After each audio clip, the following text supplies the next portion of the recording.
Well, good day once again, regatta enthusiasts, those at the pond and those listening in via the internet today. Those on the pond here are ready to go with the first race of the day. This is the 60th anniversary of the Placentia Regatta. It's live from Southeast Arm, Placentia, today, all during the day until the championship race times this evening. Four racing shells are ready to go.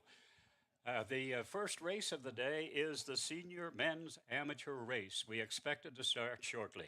This is Russ Murphy. It's good to be back again at the regatta site here in Placentia. Our regatta was broadcast on radio many years, the early 60s until 2019. And this edition is being brought to you by Streamline and the COVID cancellation of the event in 2020. It resumed in 2021 with Bare Bones Regatta observing COVID restrictions. They ran a stripped down version of the races using only the rowers, support staff, and the regatta officials. We're ready to go with the first race of the day. This is the 60th Placentia Regatta. We're ready to start with Iceberg Heat Pumps in lane number one. In lane two, it's Canadian Armed Forces men. In lane number three, it's NTV. And in lane four, it's Capital Home Hardware. Final instructions coming from the race course here in Placentia. We're broadcasting from the Russ Murphy room here at the Regatta Boathouse. We're waiting for the shotgun to start this race. They turn around the boys at the bottom of the pond. They'll be back again, and we'll clock them as we go through, and we hope to get a split. Final instructions. There's the shotgun, and they're off. Everybody getting off to a very even start as we see the racing shells just moving along very swiftly through the water here. It's a great day for the regatta. Today it's back to normal following the COVID outbreak, and we're back to having people on the regatta site here, and all the booths and attractions are open. We're in our own broadcast booth here in the boathouse, and the first race of the day is well underway. All teams getting off to a good start. In the lane number three, it's NTV rowing in the Miss Argentia. They seem to have opened up a bit of a lead right now. Dean Hammond and his crew, the NTV crew, they finished second in the time trials in St. John's with 9:39.89. Capital Home Hardware is in the nearby lane. If you happen to be watching from the regatta site here in Placentia, or if you're viewing from a remote location or anywhere in the in the regatta enthusiasts world, in lane number four, it's the near stake. Lane number three, two, and one, the outside lane. Number one in the time trials in St. John's, Capital Home Hardware, with a time of 9:35.67. They're just reaching the midway marker, boys, probably in about 10 boat lengths from now. NTV's opened up a comfortable lead, shall we say, over the Home Hardware crew at this point in time. We're about just approaching 2 minutes into the race right now, and we've got a blinding sun here at Southeast Arm in Placentia. Just a great day. I would suggest you wear your sun blocker today if you happen to be out in the open here at Placentia. In the outside lane, we have Iceberg Heat Pumps, Tina Ring Hunt, and in the Miss Nickel in lane number two, Canadian Forces men. And Benjamin Colburn is the coxswain on that one. NTV with a little bit of a lead over Capital Home Hardware in the nearby lane, rowing in the Miss Placentia. Capital Home Hardware did come in first in the time trials, as we mentioned, and they're opening up a second place. That's the way we call it at this point, as they just passed the midway marker, boys. We have the Newfoundland Television, NTV, Dean Hammond and his crew, Paul Hussey back for, Dexter, Paul Hussey's not in. Yeah, he's in, a newcomer. Dexter Decker is back this way again. Mike Barnes is in the number, the next seat. Frank Norris, Mark Duff, and Blaine Edwards. Blaine Edwards back again, having rode last year here in Placentia and also, I suspect, in St. John's.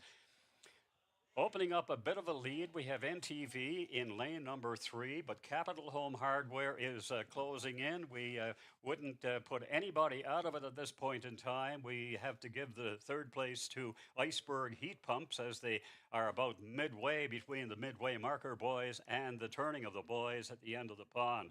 Canadian Forces men are a third at this juncture. Moving along down, we still have NTV with the lead. They've opened up a little bit of a lead over Capital Home Hardware. We're viewing from the end of the pond sort of thing at a pretty much of a steep angle. So we'll wait for them to get the split around. They're about approaching 4 minutes into the race right now.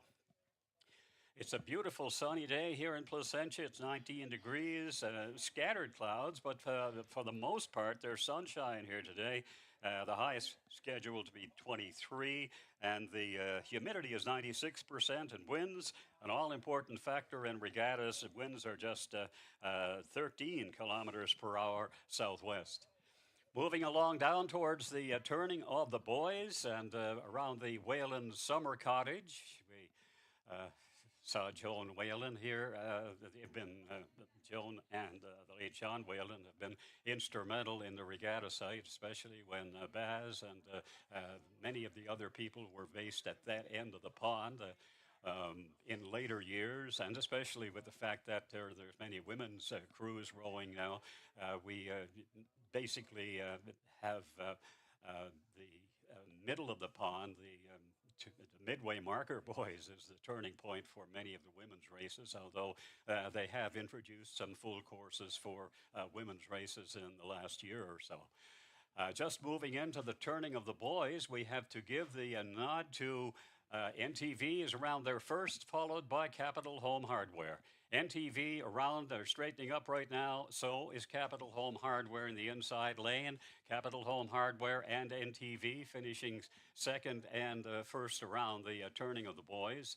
That's the way we would call it from this stage of the game. It's a very shallow angle that we're viewing from. Going around the markers at the end of the pond now, the outside lane, we have the Iceberg Heat Pump crew. Just getting around their broadsides at this point in time and about to take the turn back. We have the crew from, let's see, it looks like just turning the boys now. It may be just the NTV crew. It's a bit of a shallow angle at this point in time, but a different camera angle would probably give you more of an advanced scene at that point in time. We have to give the nod coming back to NTV. Just getting around the boys, we have Canadian Armed Forces. So the way we call it, around the turning of the boys, it's NTV, Capital Home Hardware in second around the boys, and not too far behind, we have the other two racing shells. We have the Canadian Armed Forces men and the Iceberg Heat Pumps crew, and they'll be matching their wits on the way back the pond. They're about midway into the, we didn't get a split on that one, but it's somewhere around the 5.5 minutes mark, I would suspect. Iceberg Heat Pumps getting around there as well. Canadian Armed Forces just coming in on the, around the boys, and NTV with a bit of a comfortable lead. And it looks like maybe the Capital Home Hardware team might be back of the pack a little bit as we look at it from this particular angle. We have to give the nod to NTV at this stage of the game, but who knows? Anything can happen between now and the end of the race course. The NTV crew certainly out in front, and it looks like in second place now we have the Canadian Armed Forces men.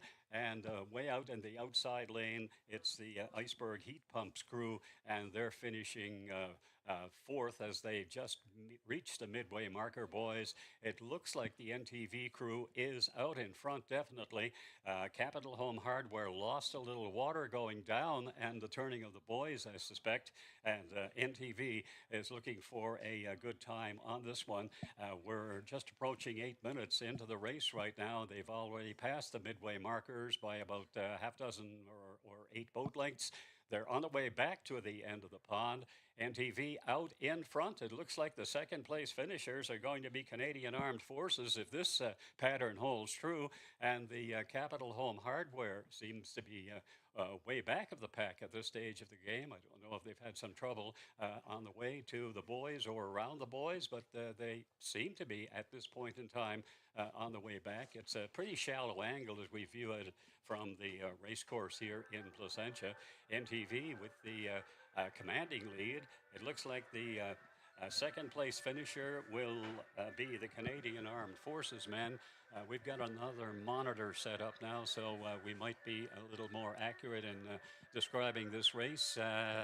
Okay, we've got the monitor from the turning of the boys. So as we look in, we have the NTV crew in first position. They're finishing first.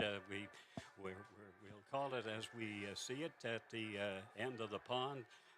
They're 9 minutes and 10 seconds in, so not going to have the same type of race we had last year with 9:34:22, but it looks like we're going to have a pretty respectable showing there, and it looks like the crew from NTV seems to be in second place right now. We have to call it this way. Capital Home Hardware is going to come in on the winner on this one, and that's the way we called it with 9:40 around that area. It looks like the NTV crew has come in. As we were looking at it from this shallow angle from the end of the pond down toward the boys, it looked like the NTV crew was in command, but coming back, Capital Home Hardware was certainly well out in front. It's a kind of an awkward angle, but nonetheless, we call it as we see it here. Certainly finishing in third place is the it looks like it's going to be the Iceberg Heat Pumps crew, because Canadian Armed Forces men have moved well back of the pack at this stage, and we'll get the official time on that winner. It looks like Capital Home Hardware has taken this one. Kevin Greeley and his crew, Jason Wade, Brad White, Doug Jackman, Ian Power, Morgan White, John Houlihan, Sean White is the spare, and Ray Cadigan, coach. Kevin Greeley and Capital Home Hardware coming in first with a time of somewhere approaching the 9-minute 40-second time. That's the way we call it here. We didn't get a split going down, but it looked as though it was Capital Home Hardware in second place around the boys, but my eyes could be deceiving me from this angle, but NTV seemed to have had a bit of a commanding lead, but as that progressed down the race course, Canadian Armed Forces men are approaching the race course now. They're over, and the fourth place finisher will be the Iceberg, the Capital Home, or Canadian Armed Forces men, I should say. Iceberg Home Heat Pumps were in fourth position. They're just approaching the finish line now, and Canadian Forces, Armed Forces men's team, they are the fourth place finisher. Iceberg Heat Pumps third. NTV is second, and Capital Home Hardware is third, is in lead, with a time of somewhere around the 9-minute and 40-second mark. Last year, Capital Home Hardware was a third place finisher in the first race of the day. They posted a 9:54 shot last year, but NTV was the winner in that first race of the day in 2023 with 9:34:22. We have to give the nod to Capital Home Hardware, winner of the first race of the day over NTV. It looked like NTV had it going down and around the boys, and coming back, it looked like Capital Home Hardware is the winner, and the Iceberg Heat Pumps and Canadian Forces men finishing third and fourth. That's the way we call it. We'll be back with the next race of the day, and the next race of the day would be the ladies amateur race. So the next race is women's race, and last year I think that was the first race of the day, and the amateur men were in second place. But this time it looks like it's going to be between Momentum Health in stake number 1, the outside stake, the Cal Group in lane number 2, and High Flowdraulic in lane 3, and Daw and Burke in lane number 4. That's the way we call it for coming up. The amateur race scheduled to start at about 8:30 a.m. This is the Placentia Regatta coming to you live from Southeast Arm in Placentia.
they came in with a time of 5:23:05 in the time trials in St. John's.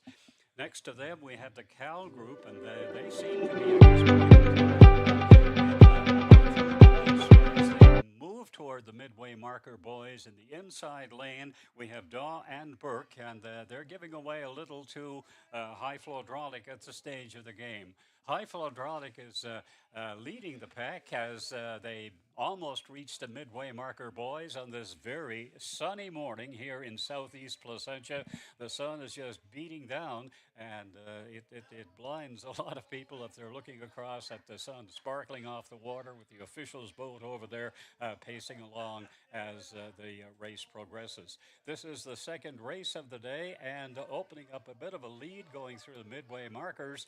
We have, it looks like they're almost in unison, and going around the boys now in first position. We have High Flow Hydraulic. They're just getting around. We make the split at about 2:39, so they're looking forward to a good time of this one. Second place around was the Daw and Burke crew, and in third we have, just approaching the line now, in fourth place we have the Cal group and Motenum Health in the outside lane, making a very wide arc, and they're not straightening up and on the way back as of yet. But on the way back, we've got the crew from High Flow Hydraulic, Daw and Burke, battling out for a top spot. The split there was pretty good as they got around the midway marker boys. High Flow Hydraulic and Daw and Burke battling out for the lead, and in the outside lane we have Motentum Health and the Cal group battling for third and fourth. It looks like the Cal group has taken over. Well, it's a bit of a toss-up. I wouldn't give it to anybody at this stage of the game for third and fourth, but it looks as they get a little closer that maybe the Cal group is out in front, but the two crews battling it out for top spot will be the Hydraulic crew, Robert Roach and his crew, or Robert Roach is the coxswain, and Daw and Burke. Denise Crew is the coxswain there, and Denise Crew and High Flow Hydraulic battling it out for top spot. It's going to be a two-boat race here, I think, for first and second, and a two-boat race for the Cal group and Motentum Health in the outside lane. Outside lane is lane number 1. Number 2 is number 3, and the inside lane is number 4. Moving on up, we have a high concentration of power now behind High Flow Hydraulic as they come in with the final quarter of this race. High Flow Hydraulic seems to have a little bit of an edge, but they're being challenged every inch of the way by Daw and Burke. High Flow Hydraulic, Daw and Burke. Which will it be? It might even be a photo finish, and we'll just wait and see how they move back. But it looks like the High Flow Hydraulic crew is out in front. They are by about a boat length. They're about a boat length in front. And in third place, we have Motentum Health, and the Cal group is finishing in fourth place in this one. The Cal group will finish in fourth place, but the winner, as they just approach the finish line, will be... There's the shotgun at 5. We clock it on officially at 5:18. 5:18 as we look around the officials. The officials are directly in front, so High Flow Hydraulic, Daw and Burke in that order, and the Motentum Health and the Cal group in that order for third and fourth.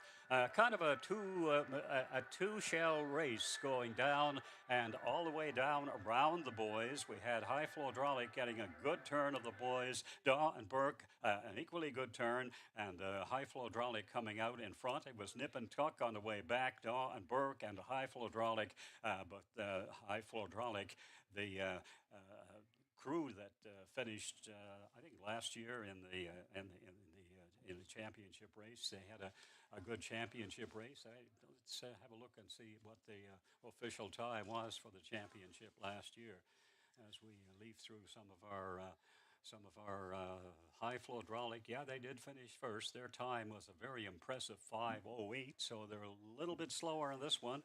They finished last year with the senior ladies race at 5:00:10. So a very fast time last year.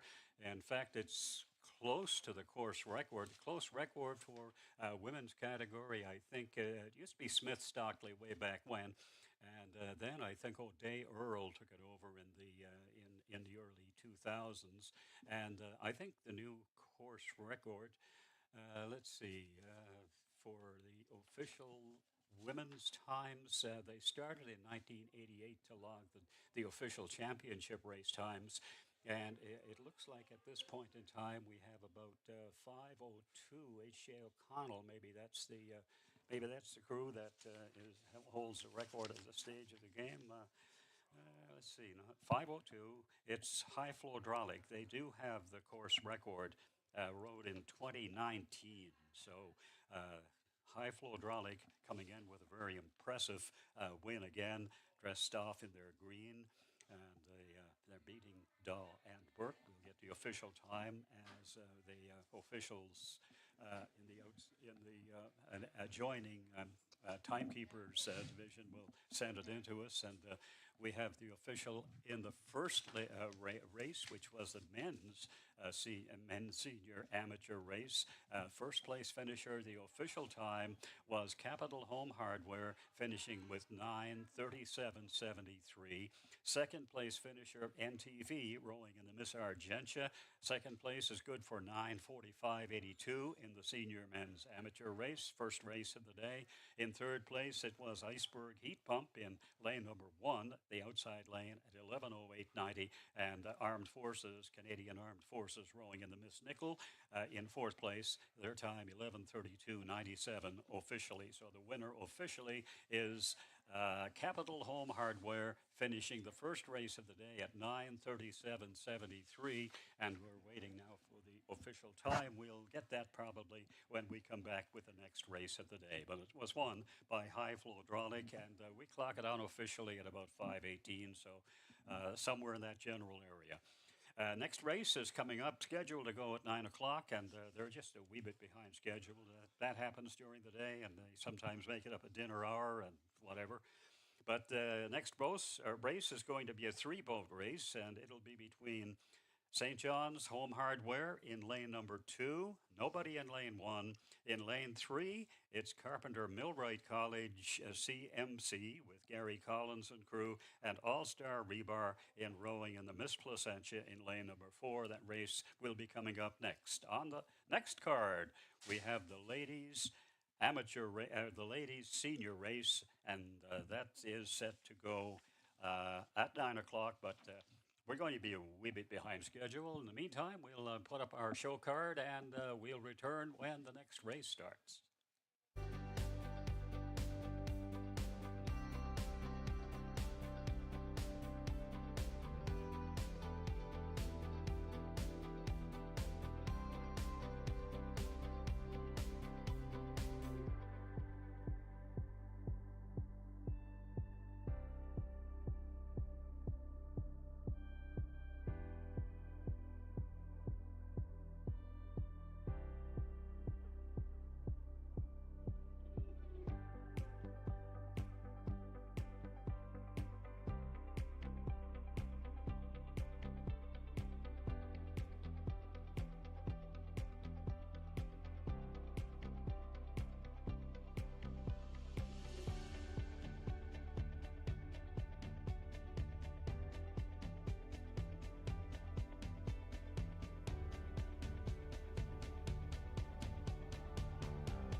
from the race course here in Placentia. We're getting ready for the next race on today's card. That is in the senior women's category. It's the labor race, and it's about ready to start.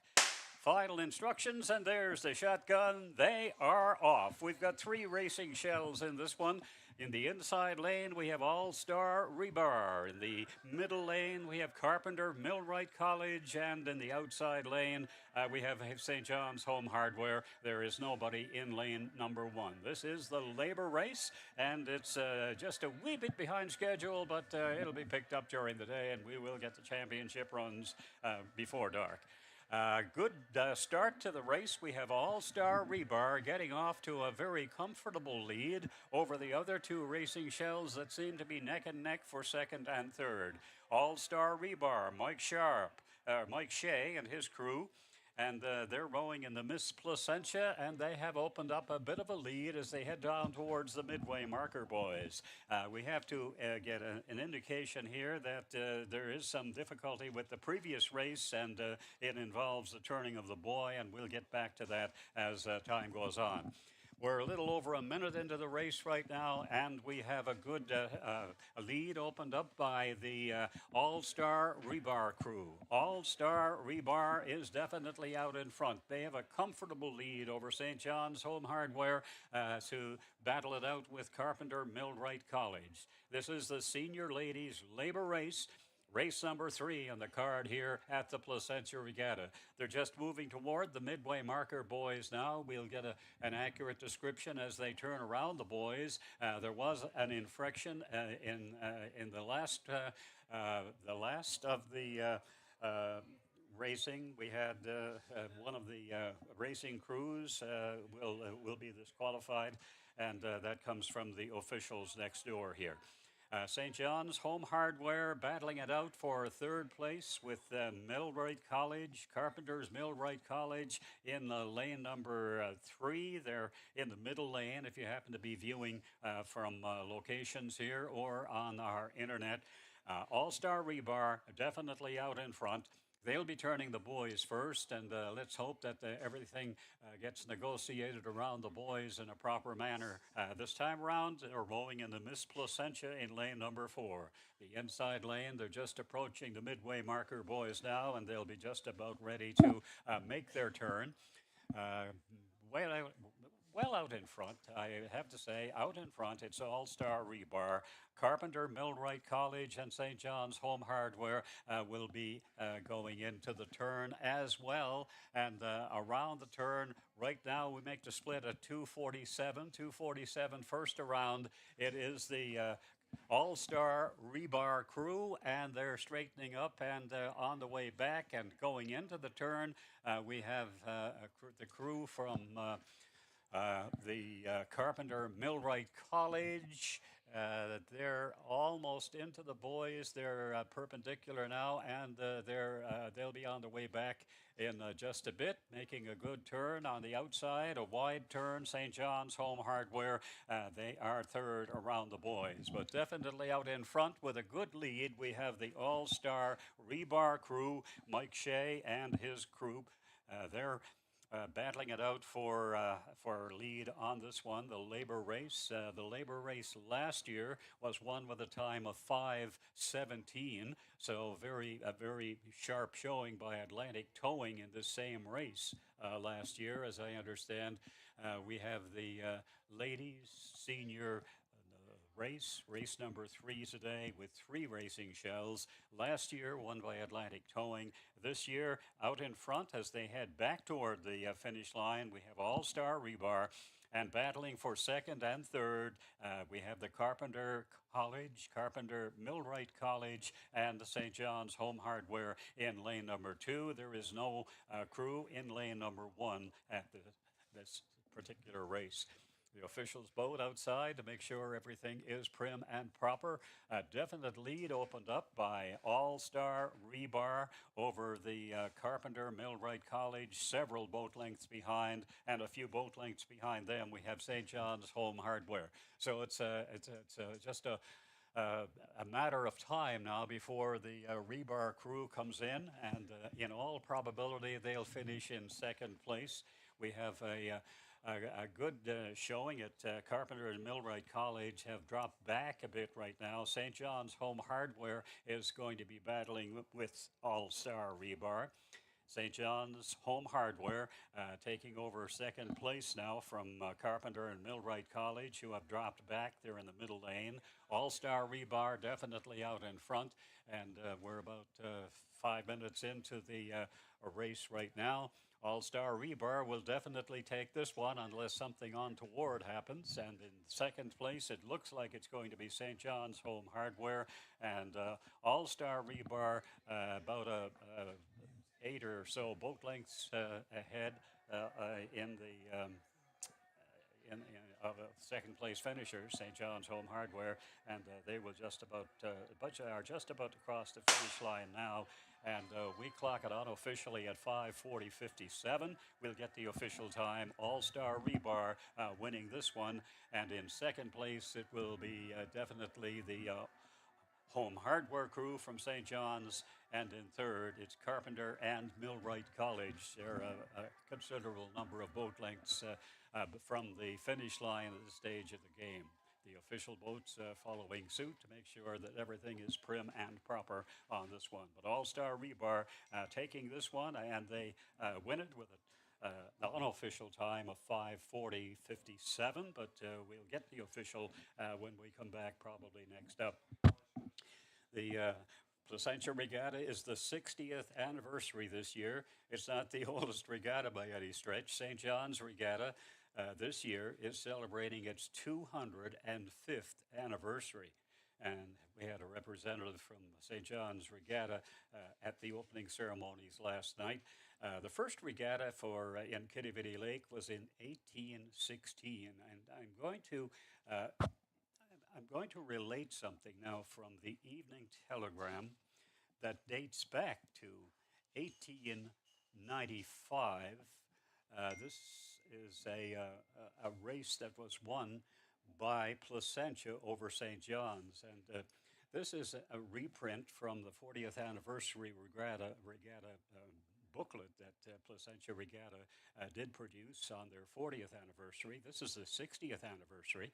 Of course, the next race is the Harbor Grace Regatta with just over 160 years. So St. John's 205th anniversary, Harbor Grace a little over 160. St. John's and Placentia is the baby regatta with 60 years under its belt, if you can put it that way. But this piece from the Evening Telegram, July of 1895. So you want to just listen closely. It's a reprint by Adrian O'Keefe from the Evening Telegram on that date. And the headline says, "A very sharp contest, the race, won by the ancient capital hardy toilers of the sea." That was the headline. So they had colorful language in those days. And in the Evening Telegram story, it relates this way. Placentia won in the fisherman's race here today. The course was smooth and a beautiful one. 2 boats competed, the Mascot and the Gypsy. 2 old and inferior race boats. The toss gave St. John's men, the Mascot, and the weaker boat, the Gypsy, fell to the lot of Placentia. At 4:20, the gun fired and the boat started. The Placentia man almost lifted the Gypsy from the water at the first stroke, sending her a quarter length ahead, rowing 58 strokes to the minute. St. John's followed with 48. The Gypsy had the lead. And then it goes on to say, as they're nearing the buoy, when St. John's men squirted and turned the buoy a few seconds first, and the boat straightened up for the winning post over 3/4 of a mile in the distance, the Mascot was 1 length ahead. Then came the tug of war. Both crews settled down to pure horsepower. Gradually, the Gypsy gained inch by inch. Placentia settled down to 28, and St. John's somewhat slower. Both crews were determined on to victory. The St. John's men showed unusual strength and endurance, but not equal to the Placentia muscle. 400 yards from the winning post, both boats were equal. Then, simultaneously, both squirted, going at a terrific rate, and ended at the winning post with Placentia 3/4 of a length ahead, and their right fairly earned to the championship of the island. The race was a most exciting one and contested bravely to finish. The St. John's men were plucky and game to the last, but were not equal to the Placentia men. Placentia had an inferior boat by 20 seconds on the course. St. John's and Outer Cove will have to send better men. That's from the Evening Telegram, a rather descriptive version of a race which was held presumably in 1895, and it was submitted from the Evening Telegram by Adrian O'Keefe, who is no stranger to the regatta here in Placentia. So I hope you enjoyed that little piece from the St. John's Evening Telegram from years ago. I think we might have the official times on this last race now, and we will reach back and come up with the winner. All-Star Rebar, first place. Their time 5:40:66. So 5:40:66. Second place finisher, St. John's Home Hardware. Their time 6:04:13. And in third place in this three-boat race, we had 6:19:65 by Carpenter Millwright College. So a substantial margin of victory there for All-Star Rebar, winning the senior women's labor race. Next up, we've got the senior ladies race in the intermediate category as well. We've got a combination of two. We have the seniors in lane number 1 and lane number 2. We have the intermediate crews in lane number 3 and lane number 4. And we have Lamb's ladies in lane number 1, Clearance Factory, TNT Clearance Factory in lane number 2, both in the senior category. They'll be rowing for time, obviously. And rowing in lane number 3, we have Eastern Valve intermediate team and JAT Excavating in the intermediate category as well. We'll be back with race number 4 as time progresses. This is the Placentia Regatta, live from Southeast Arm.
morning once again from the race course here in Placentia. It's 9:53, and we're about ready to go with race number 4 on the card for today. The first race was won at 8 o'clock this morning by Capital Home Hardware. The second race was won by Daw and Burke. And the last race, we have to do a little bit of a correction because high flow hydraulic in the senior women's amateur race, the second race of the day, high flow hydraulic was disqualified because as they approached the buoy, the turning of the buoy was the infraction. And as they approached the buoy, apparently the bow of the racing shell just the buoys are round, so I guess they were just a bit too tight to that buoy, and they turned on the inside rather than the outside. I think that was the infraction. So the winner would be Daw and Burke in that race, and the second place finisher would be Montana Health, and the third place finisher, the Cal Group. We're about ready to go with the next race. There we go. That's the start of the race. And it's between, in the category of senior ladies, so we've got a false start. Looks like we've got a false start. The first false start of the day, that sometimes happens, and we'll just recalibrate our stopwatches, and we'll go with a swing around the outside of the lane, and we'll come back through the back end of the race course, and they'll line up their boats as well. Not sure of what happened with the false start. Okay, they're going back, getting instructions to turn back to the starting line. Lamb's Rum, women's team in the senior category, and TNT Clearance Factory in the seniors category. Okay, so there's 2 racing shells in the seniors part of that race. And in lane number 3 and lane number 4, we have the intermediate teams, and this crew is Eastern Valve in lane 3 and JAT Excavating, the intermediate team, in lane number 4. So those crews will be basically rowing. All of the racing crews in the women's category will be doing half course. There was scheduled to be one in a race, race number 7, I think it was. There was scheduled to be a crew, but for some reason, maybe injury or whatever, they are going to row a half course instead of full course. So the women's course is getting some in St. John's as well. We find that the women's courses are sometimes going the entire course, and but most of them in Placentia and I guess in the other regattas as well are doing half course for women's category. Last year, there were 3 intermediate crews rowing in this particular race, which is race number 4 on the card here today at Placentia. That was won by Smith Stockley last year in the intermediate category with a time of 5:21:28. Eastern Valve intermediate team is rowing in this one, as well as JAT Excavating, which rowed in second place in this race last year, posting a time of 6:16:28.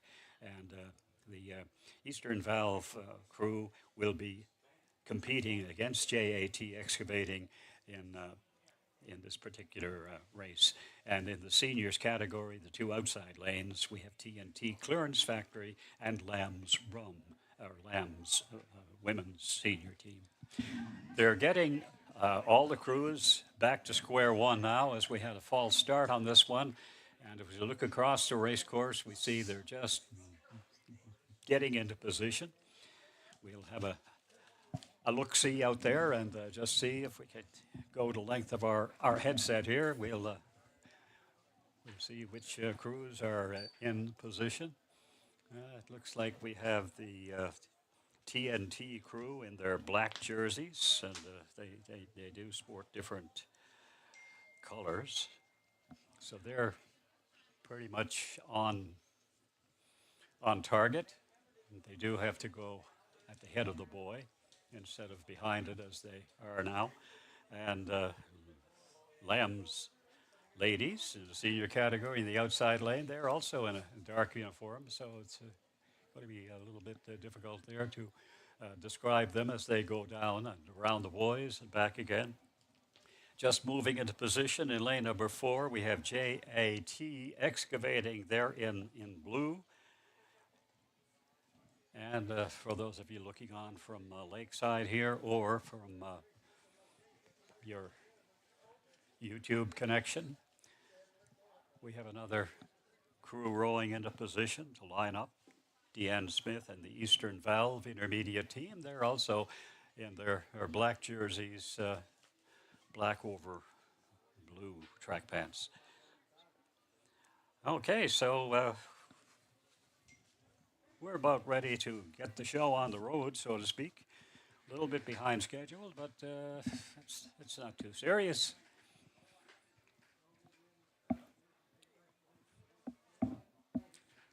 All crews are lining up in position.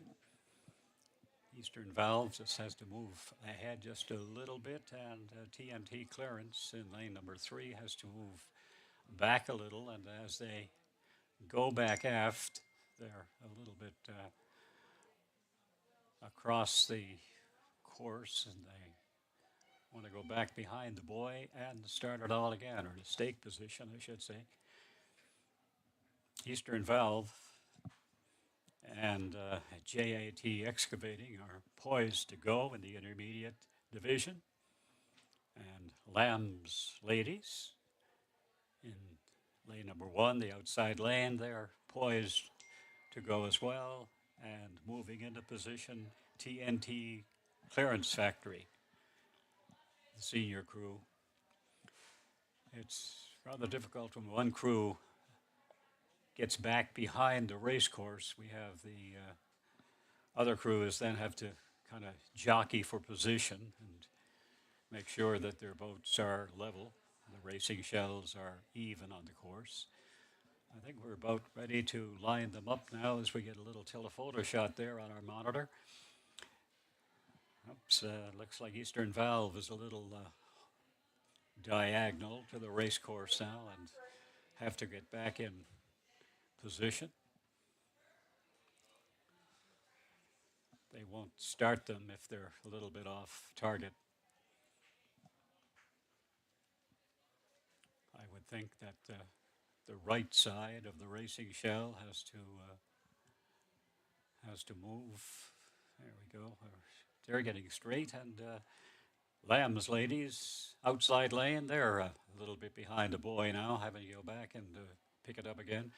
There may be a little bit of a tide here. This is salt water, after all, so the buoyancy effect here is a little bit different from Harbor Grace or St. John's. I don't guess there's much of a tide in Kitty Vitty Lake or Lady Lake, but there is, the tide does rise and fall on Southeast Arm, so maybe some have some bearing. We've got Eastern Valve now just a little bit crossways, trying to get back into horizontal position. It's taking a little longer than normal, but they'll get it rolling.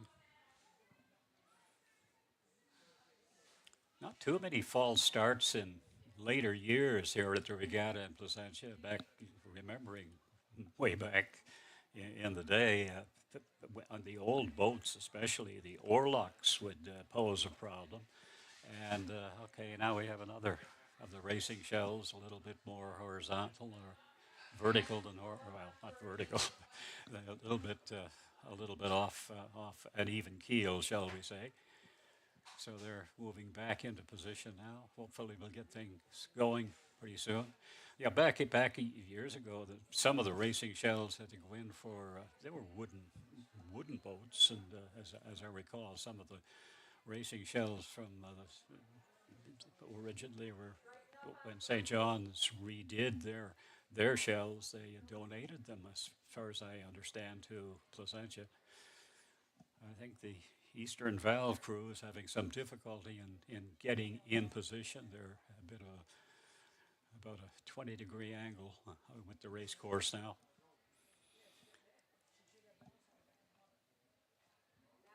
Eastern Valve in their black over blue. They're rather colorful as we look down on the crew.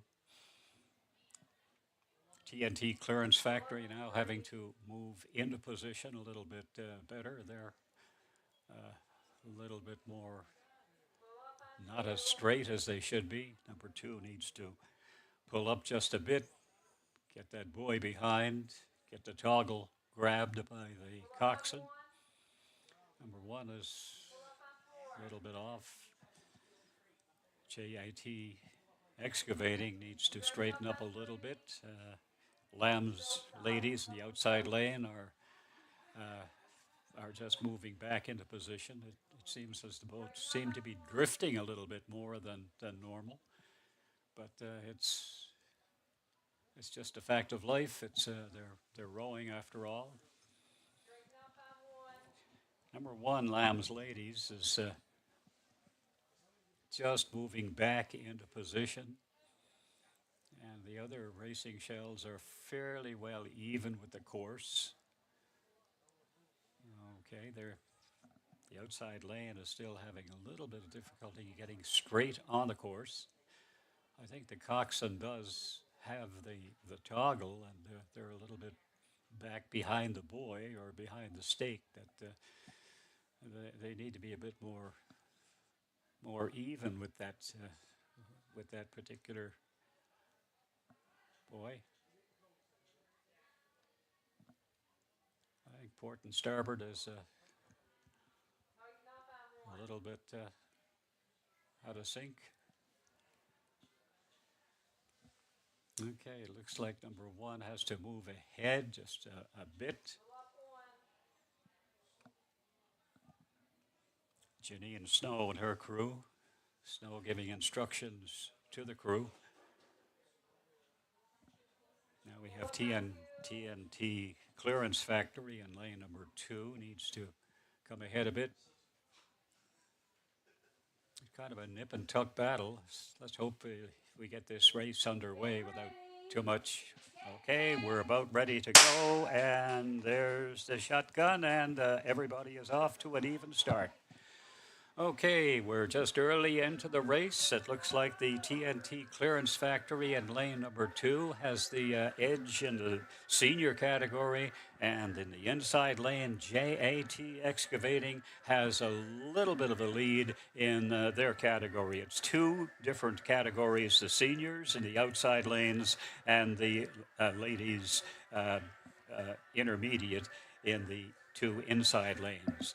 So getting off to a pretty good start for the intermediates is JAT Excavating in lane 4. Lane 4 seems to be the favored lane here when boats draw for the championship and for the races. They prefer to have lane number 4, but it's anybody's guess as to what would change from one race to another.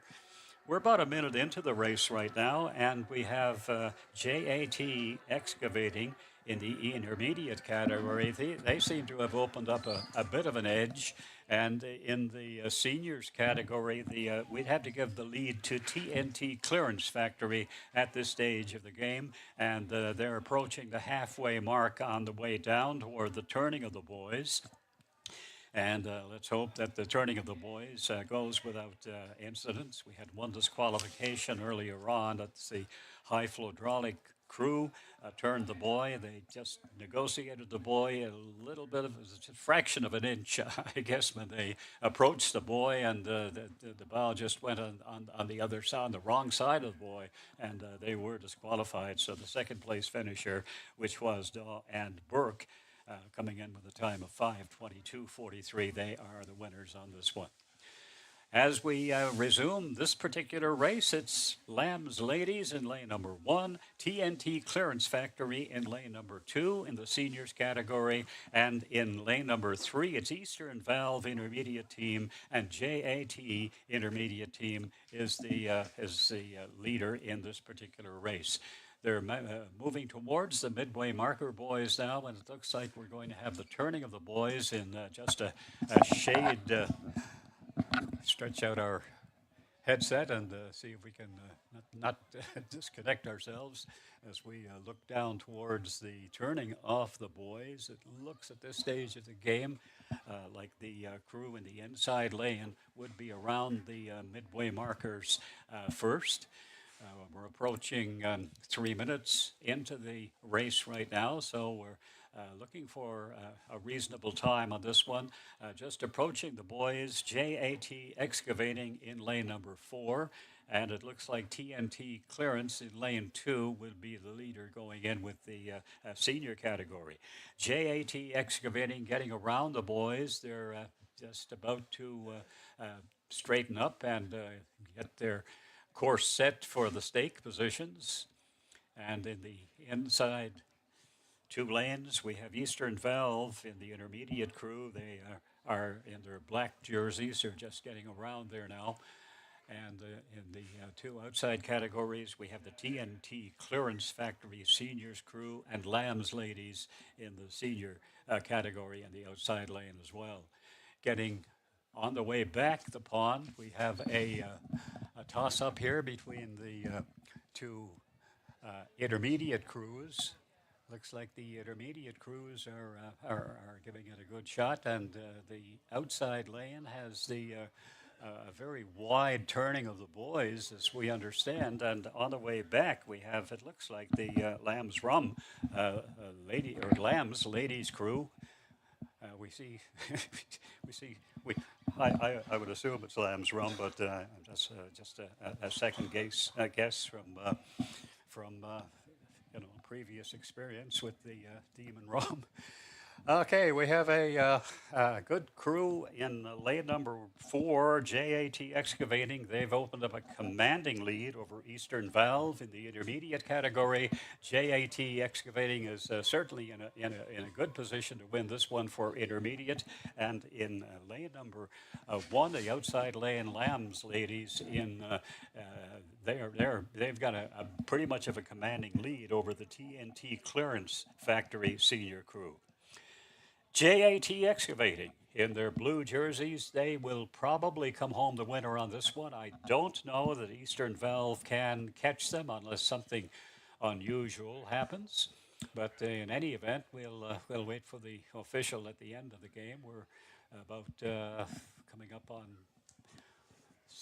5.25 minutes into the race now, and the commanding lead by Lamb's Ladies, outside lane over TNT in the seniors category, and JAT Excavating with a commanding lead over Eastern Valve in intermediate category. JAT Excavating was a second place finisher in this race last year, Smith Stockley winning it.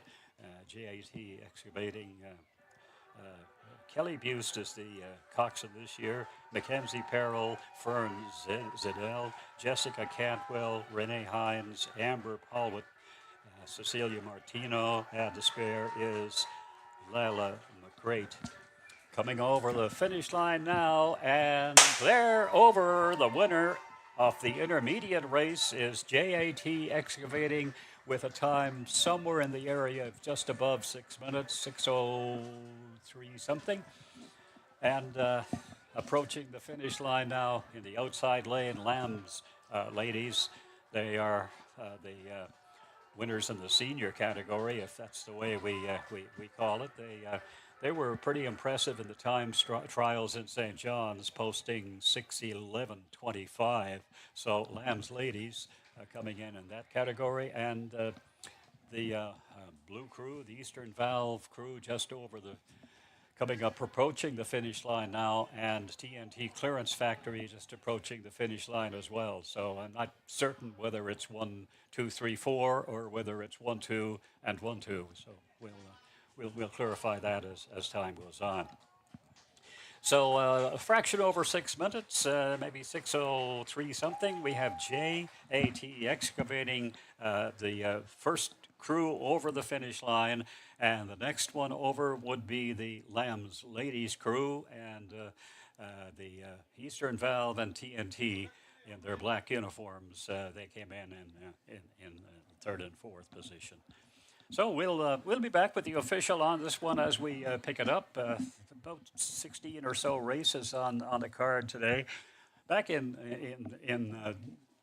1999, we had 26 races, and that was I think the most races on the race course here in Placentia at that time. And those races were pretty evenly contested. I think maybe. In the championship, I think Crosby Industrial Services took it their time of about 9:34:06, and the women's category we had Kean College winning it with 5:12:33 in that particular race, which had a total of 26 races on the agenda, and those races sometimes lasted a little bit into the fog during the evening, but nonetheless, it's.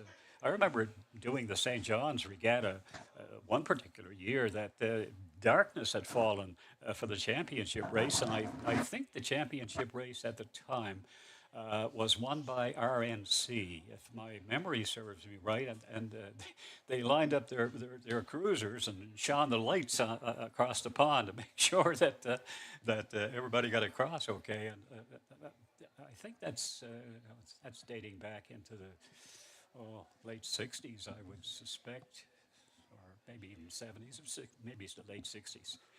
And I'm not sure if RNC won that race or not. I think they did win the championship.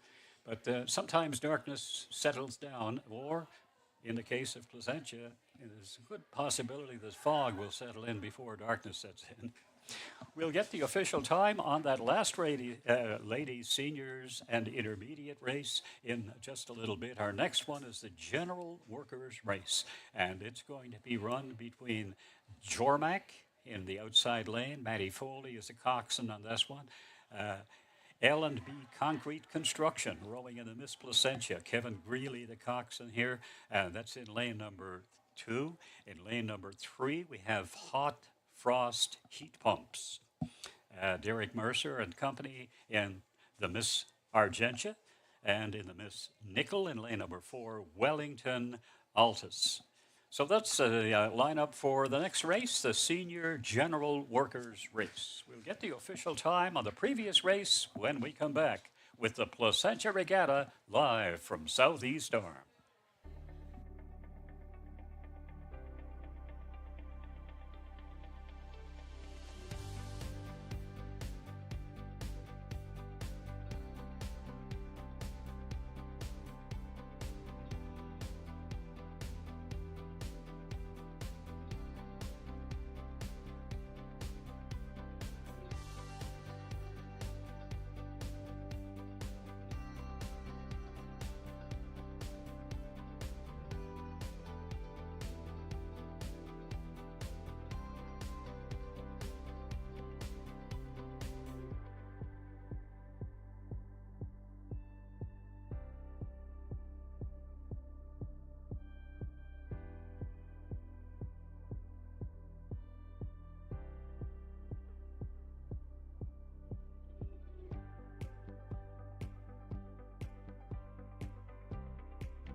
Good morning once again from the Placentia Regatta. This is the 60th anniversary of the Placentia Regatta. They had opening ceremonies last night and paid tribute to some of the, I guess, founding fathers or mothers or people associated with the regatta over the years, starting off with Tom Hickey, who is he is the founder of the Placentia Regatta back in 1963, and he had a love of rowing, and he was a member of the House of Assembly, a cabinet minister, and a great promoter of rowing. And this began, and it's continuing 60 years later right here at the Placentia Regatta. And a lot of tribute was paid to various builders of the regatta presidents, and the judges, and the coxswains, and the crew members over the years. And it's nice to have the founding people associated with this regatta, recognize at public events, and it's very heartening to see that they're recognized and not left obscurity. Not that they would be, but it's always nice to promote. You always got to promote whatever is happening. It's like the Placentia Theater Festival, or Festival of Flags, or Castle Hill National Historic Park, or Cape St. Mary's Performance Series, and all these add to the ambience of the summer season here in the Placentia area, and the historic value of Placentia is just unbelievable. We have the Senior Women's General Workers Race. And in the outside lane, Matty Foley and his crew, Haley Coffey, Emily Foley, Kim Lannon, Christina Foley. Okay, they're ready to go. There we are. We're off and running with the Senior Ladies General Workers Race. It was won last year by Momentum Health, and this year they're not rowing in this one. We have Jormac, Matty Foley and company getting off to a good start. L&B Concrete Construction rowing in the Mid-Placentia, and they're all off to a good start. Hot Frost Heat Pumps, Argentia. It's sort of a difference in dynamics. And Wellington Altus in the Miss Nickel in lane number 4. Everybody getting away to a very comfortable start. We have, once again, to give the nod to lane number 4 as Wellington. Aldous gets off ahead of the other 3 racing shells, who seem to be fairly even in the race down toward the boys. They'll turn the midway marker, boys, and head back, and hopefully they'll turn successfully. Over a minute into the race now, we have Wellington Altus out in front, rowing in the Miss Nickel. And the other 3 racing shells are pretty even Steven. At this point, we have to give the nod to Wellington over the other 3. Jormac in the outside lane, Haley Coffey, Emily Foley, Kim Lannon, Christina Foley, Jane Williams, Melinda Jessier, and spare is Katie O'Reilly. Matty Foley is the coxswain on this one. Matty is the acting chair of the vice chair of the committee here now, and taking over in this particular year, and acknowledging Gene Collins at last night's opening ceremony for the time he has spent in promoting and organizing and just administering the regatta here in Placentia. I think it's 35 years, 20 years as president, if my memory serves me right. And I don't have the best memory in the world, but I do remember him being around for so long. He's probably listening in during the broadcast today, and I'd like to give a big hello to Eugene. Hot Frost Heat Pumps.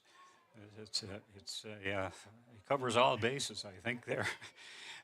L&B Concrete Construction and Jormac, they're all in the race, but Wellington opened up a nice lead going down toward the midway turning of the boys, and I think they're going to be around the boys first as we look through the race course here at the over the heads of some of the spectators who are out in front.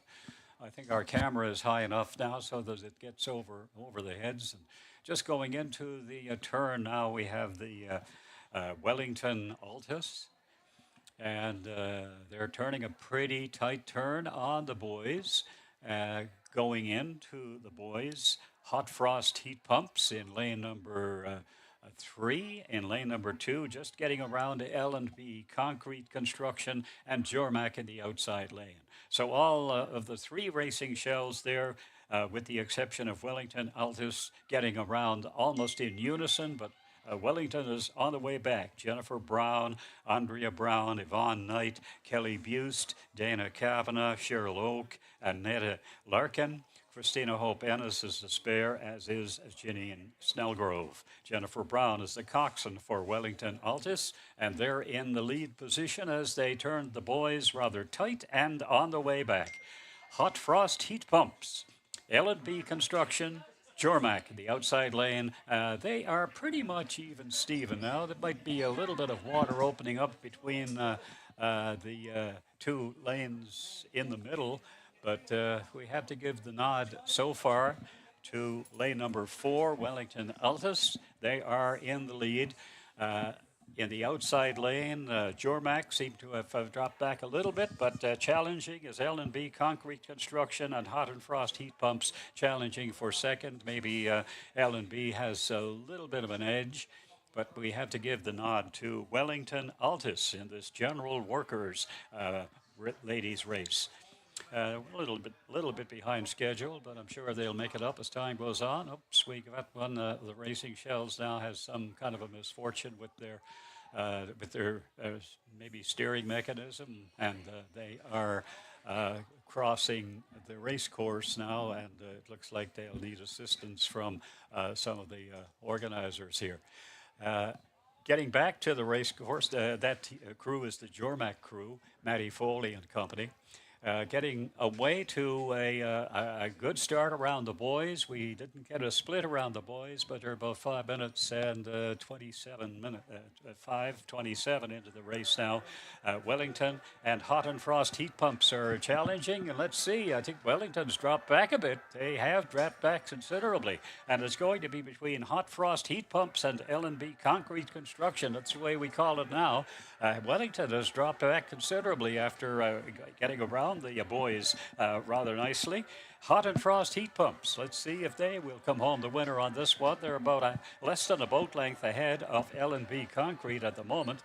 L&B Concrete will probably finish in third. They're about a boat length behind as we clock it right now.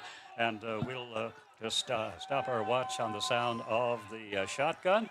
1 boat length ahead, about a boat length and a quarter, and we clock their time at 6:15:49. Just over the finish line now, a little more than a boat length, is L&B Concrete Construction. The crew, Wellington Altus, they turned the boys first. They got down there first, and they were in the lead, but coming back, they just didn't have the rowing stamina probably, but Jormac will finish the race now in lane number 4 as they had some kind of an entanglement of some sort, but not sure what it was, but they did cross the race course, and the officials' boat came over to lend some assistance. So that's the story of this race, and it looks like Hot Frost Heat Pumps will be coming home the winner on this one. We clocked the time at about 6:15:49, but that's official. We'll get the official as time comes up. The official time in the last race, which was a 2-category race, JAT Excavating defeated Eastern Valve, and their winning time, 6:02:64 compared to 6:53:59, second place finisher. And in the seniors category, it was Lamb's Girls, clocking 6:22:72 over TNT Clearance Factory at 7:01:07. And that's the story of that particular race. But the race just completed as Jormac is just over the finish line. Finally, and we have the winning crew. We'll get the official time as time progresses. Wellington Altus had a good start getting down on lane number 4, but from the turning of the boys on the way back, they lost a lot of water to Hot Frost heat pumps and L&B concrete construction, who were challenging every inch of the way. And Hot Frost heat pumps came in about boat length and an eighth or a quarter ahead of L&B concrete for a third place finish. And Jormac will finish in fourth. We're waiting on the official time, and we should have that for you as time comes on. We heard from a lot of the committee members at the opening last night, and some of the committees are doing yeoman service all throughout this last probably 60 years in various capacities, the organizations, community organizations, the sponsors. And we'd like to thank David Sims for lending assistance in video today, and Kyle Curtis as well, doing some video work here. And it's great to have those cameras high in the sky. And do you have a drone for next year? No? Okay. I'm just inquiring if they might need a little bit of a plus. Last year we operated basically on a one camera operation. It was kind of a handheld, or you could set it down, but it's kind of an iPhone connection. But this year it's the real thing. I'd like to thank them for their assistance. So we'll get the official time on this last one when we come back. This is the general workers race just completed. Next one is the senior ladies commercial race. That's the category, race number 6. And in lane number 1, we have Team Broken Earth. Lane number 2, P.F. Collins. In lane 3, it's Port of Argentia. And in lane number 4, it's Tara Bruce Productions. We'll be back with that race in about a half hour from now. This is the Placentia Regatta, live from Southeast Arm.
course, here in Placentia, the 60th Placentia Regatta. We're teeing up for the commercial race. This is senior ladies category.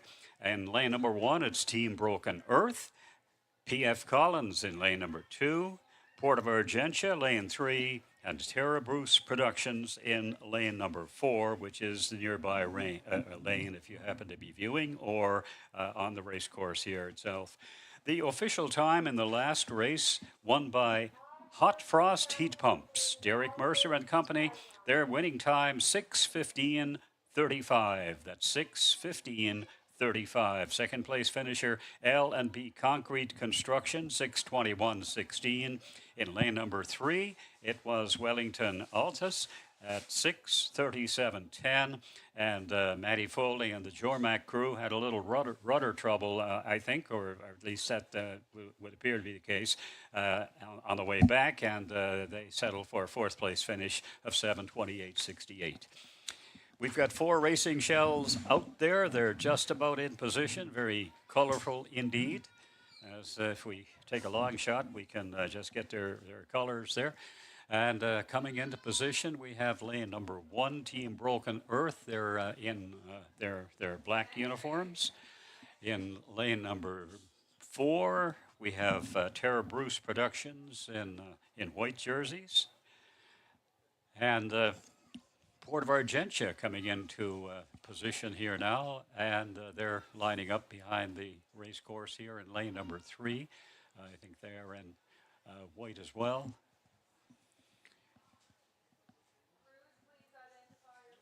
And in kind of a P.F. Collins, very fluorescent green, I guess safety green.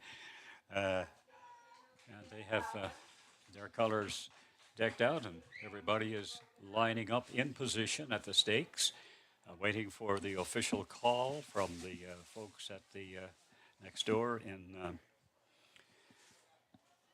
the officials' balcony there overlooking Southeast Arm. Beautiful day, 22 degrees.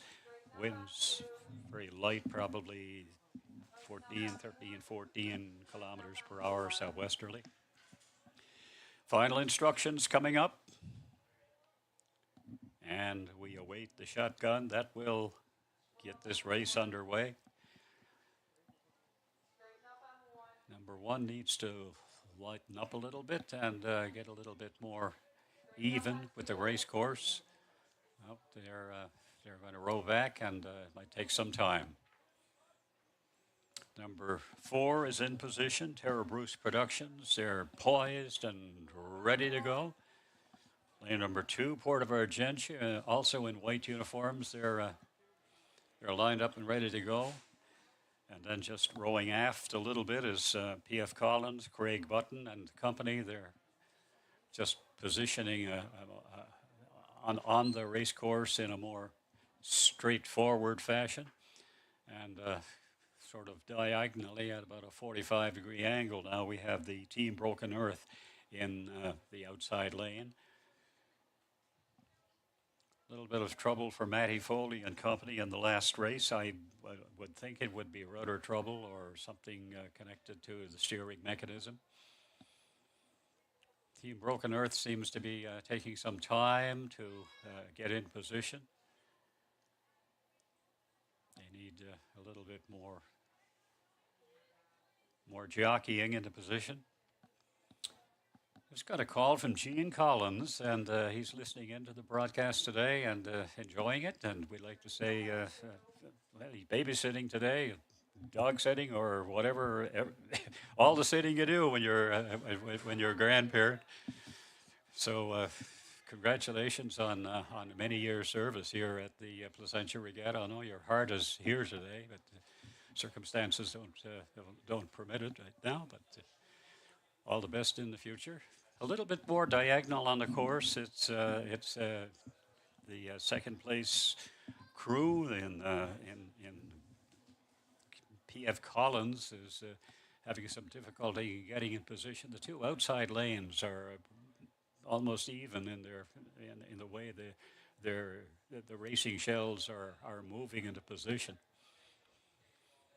Okay, I think looks like they're ready for the final instructions now. Number 1 and number 2 are still a little bit off. Number 1 is especially off. Their aft end of the boat is behind the stake. And they need to straighten up. Weather conditions are pretty good. A little bit of wave action, but nothing too serious today. The winds are very light. Skies are just have a few fluffy clouds there, about 20, 22 degrees or so. That's looks like it might be the official. The outside lane needs to straighten up a little bit. The other 3 racing shells are poised and ready to go, but one is still having some difficulty in getting straight on the race course. Pull ahead now, and we're off and running. Team Broken Earth, Megan Willett and her company.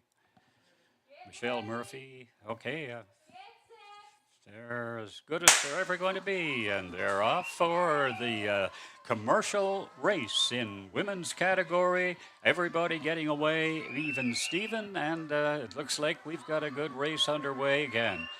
Team Broken Earth is back in track now and opening up a little bit of a lead. We have the Port of Argentia, probably a quarter of a boat length or so ahead of Tara Bruce Productions, but Tara Bruce is really pouring it on.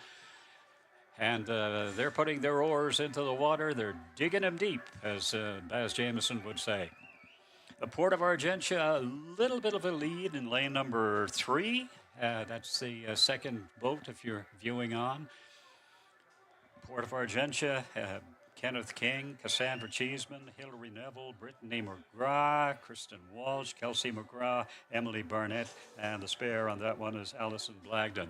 So they've got a little bit of a lead, and there's not too much water between the bows of all the 3 racing shells remaining. Team Broken Earth in the outside lane, P.F. Collins in lane number 2, and Tara Bruce Productions in lane number 4. So a bit of a lead opening up now as we get about approaching a minute and a quarter into the game. We have the Port of Argentia. Kenneth King is the coxswain, and he's rowing for buoy number 4, and they'll do the turning of the buoys. They're both probably halfway there by now. It's a half race course for all the women's categories here today. There was one scheduled to go, but they bowed out and are elected to go because of some difficulty with one of the crew members, probably. But anyway, they elected to go with a half course, and that will be coming up a little later on. The Port of Argentia still in the lead. Port of Argentia moving down the race course. It's still a very nice race, and it could be anybody's race because people have been saying over the years that races are won or lost at the buoy positions. And we had that occur in one of the earlier races when the team did get disqualified. A crew did get disqualified for turning on the wrong part of the buoy. They're a little bit too tight to the buoy, and that was probably the reason for it. A nice shot there now as the team Port of Argentia. That crew will go to the buoys first as they try to get in and make their way around the buoys, and let's see if they get around evenly. A bit of water between Team Broken Earth, P.F. Collins, and the other, and Tara Bruce Productions. Just getting around the number 3 buoy now. We have Port of Argentia, Kenneth King and company, and getting into the turn, we have Tara Bruce Productions, followed by a toss-up between Team Broken Earth in the outside lane and P.F. Collins in lane number 2. So around the buoys successfully, and just getting their shells even on the course for a good line of sight back to the stakes. We have Port of Argentia, Craig Button and P.F. Collins, Team Broken Earth with Megan Willett, and they're just getting around the buoy positions as we speak. Terra Bruce Productions in the inside lane, just getting around now as well. They're around and they're on the way back, but opening up a bit of a lead. Port of Argentia, they still have a lead over the other three racing shells. It's anybody's guess as they head back the pond. And coming back, of course, the crew in one of the earlier races here, and that would have been the Jormac crew, had some rudder trouble, and they successfully negotiated the boys. But on the way back, something developed, and they were unable to keep up with. They had to row across the course, maybe get some assistance from the officials' boat, not quite sure. But on this race, we're about approaching 4.5 minutes into the race right now, 4:26. And we have definitely established a good lead by Port of Argentia in lane number 3. And they are in the lead over Terra Bruce Productions, lane number 4, the inside lane, and Team Broken Earth and PF Collins, both crews, are about even in the outside 2 lanes. So it's a toss-up between the other 3 racing shells, but Port of Argentia has opened up a considerable lead as they head back toward the stake positions, getting a good head of steam underway, and as Baz would say, pulling a deep oar. Port of Argentia in front still. Cassandra Cheeseman, Hilary Neville, Brittany McGrath, Kristen Walsh, Kelsey McGrath, Emily Barnett, and Alison Blagden is the spare for that, rowing in the Miss Placentia. Commercial race, it's scheduled to run at 10:30. It's now coming up on 11:25 or so. But Port of Argentia definitely will win this one. They could almost coast to the end of this race. So we had to give the nod to Port of Argentia. They will finish first in their white jerseys. Next to them, it's a toss-up between the green fluorescent PF Collins and Team Broken Earth. It looks like Collins probably has a little bit of a lead, probably not a boat length right now.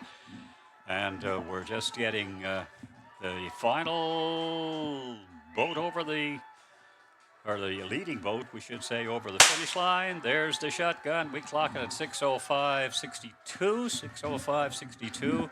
And well back of the pack, we have the other racing shells. Still a toss-up for second place. It's going to be between PF Collins and Team Broken Earth.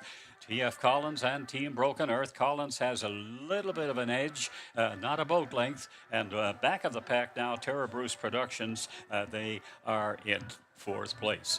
So the lead, Port of Argentia, the winner. PF Collins will end in second place, almost a boat length, or possibly a boat length and a quarter, maybe, certainly a boat length over Team Broken Earth coming in, we'll say a boat length behind. And Terra Bruce Productions are just about to approach the finish line as we speak. We clocked them at 6:05:62. We'll get the official when we come back, and we'll be back with the exhibition race. This is the senior ladies course as well, and it's a Masters men's crew, and it's Studio Versa female crew. So that's the story on this one. The Masters with Smith Stockley. They'll row half course as well, and I would assume. And Studio Verso, Dean Hammond and his group. Just 2 racing shells in this next one, which is a senior ladies and masters men's. Just 2 crews rowing in this one. The official time will be coming up as we resume things here at Placentia at the boathouse. And we've had lots of assistance and video today. Lots of activity in the Placentia area during the course of the summer. Placentia Theater Festival is on. They've got a number of different performances, such as Uprooted, the Argentia story, and that's an opportunity to come in and just show it, view a show and have just enjoy yourself with the theater side of things. They also have Saltwater Moon, which is another performance. They have the Battle for Terre Neuve, which is a historic play, as far as I'm aware. But theater festival, the Placentia Theater Festival is on. And as well, if you like a little bit of historic value, the Festival of Flags has the visual arts exhibit at the at the Marine Atlantic Terminal building in Placentia. Basically, it's on Thursday, Friday, Saturday, and Monday, I think, until mid-September.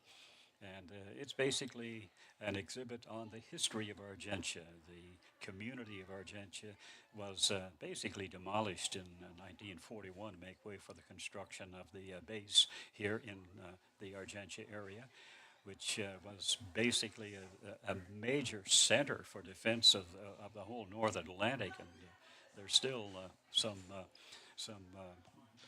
hydrophones ringing the area right from probably Iceland to the Caribbean, and I guess they do it basically through internet and communications now that are not necessarily staffed 100%, but nonetheless, the T building is still there, and it's probably one of the last buildings that's associated with the military in Argentia. The exhibit also talks about the Atlantic Charter Declaration, which was signed back in 1941 between Prime Minister Churchill and President Franklin Roosevelt in Placentia Bay. It's a historic area of Newfoundland, a great place to come in, have a show, visit some of the clubs, or just to have a good old time in this area of the province. And of course, Castle Hill is always there. It's a historic area to come visit and learn a little bit about some of the historic values of the region. We'll get the official on this next last race that was just completed, and it was won by the Port of Argentia. Their time 6:05:63. 6:05:63 is the official. P.F. Collins is second place finisher, and their time 6:42:56. Third place 6:48 going to Team Broken Earth. Number 3, 6:48 even. Okay, and in fourth place 6:54:60. Okay, 6:54:60 by Terror Bruce Productions. They seem to be having to challenge the Port of Argentia all the way down and towards the turning of the buoys, but Port of Argentia had a little bit more steam or woman power, whatever the case might be, and they came home the winner on that one. So that's the official time that we're looking at on this one, and we thank the folks in the adjoining room for passing us the information on the official times. And we'll be back with the next race. It's a two-boat race, and it's between the Masters and the senior women. Back at a beautiful day here at Southeast Arm Placentia for the 60th anniversary of the Placentia Regatta.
Good morning once again from Southeast Arm in Placentia. Only a few minutes left in the morning now, so we'll continue with the racing.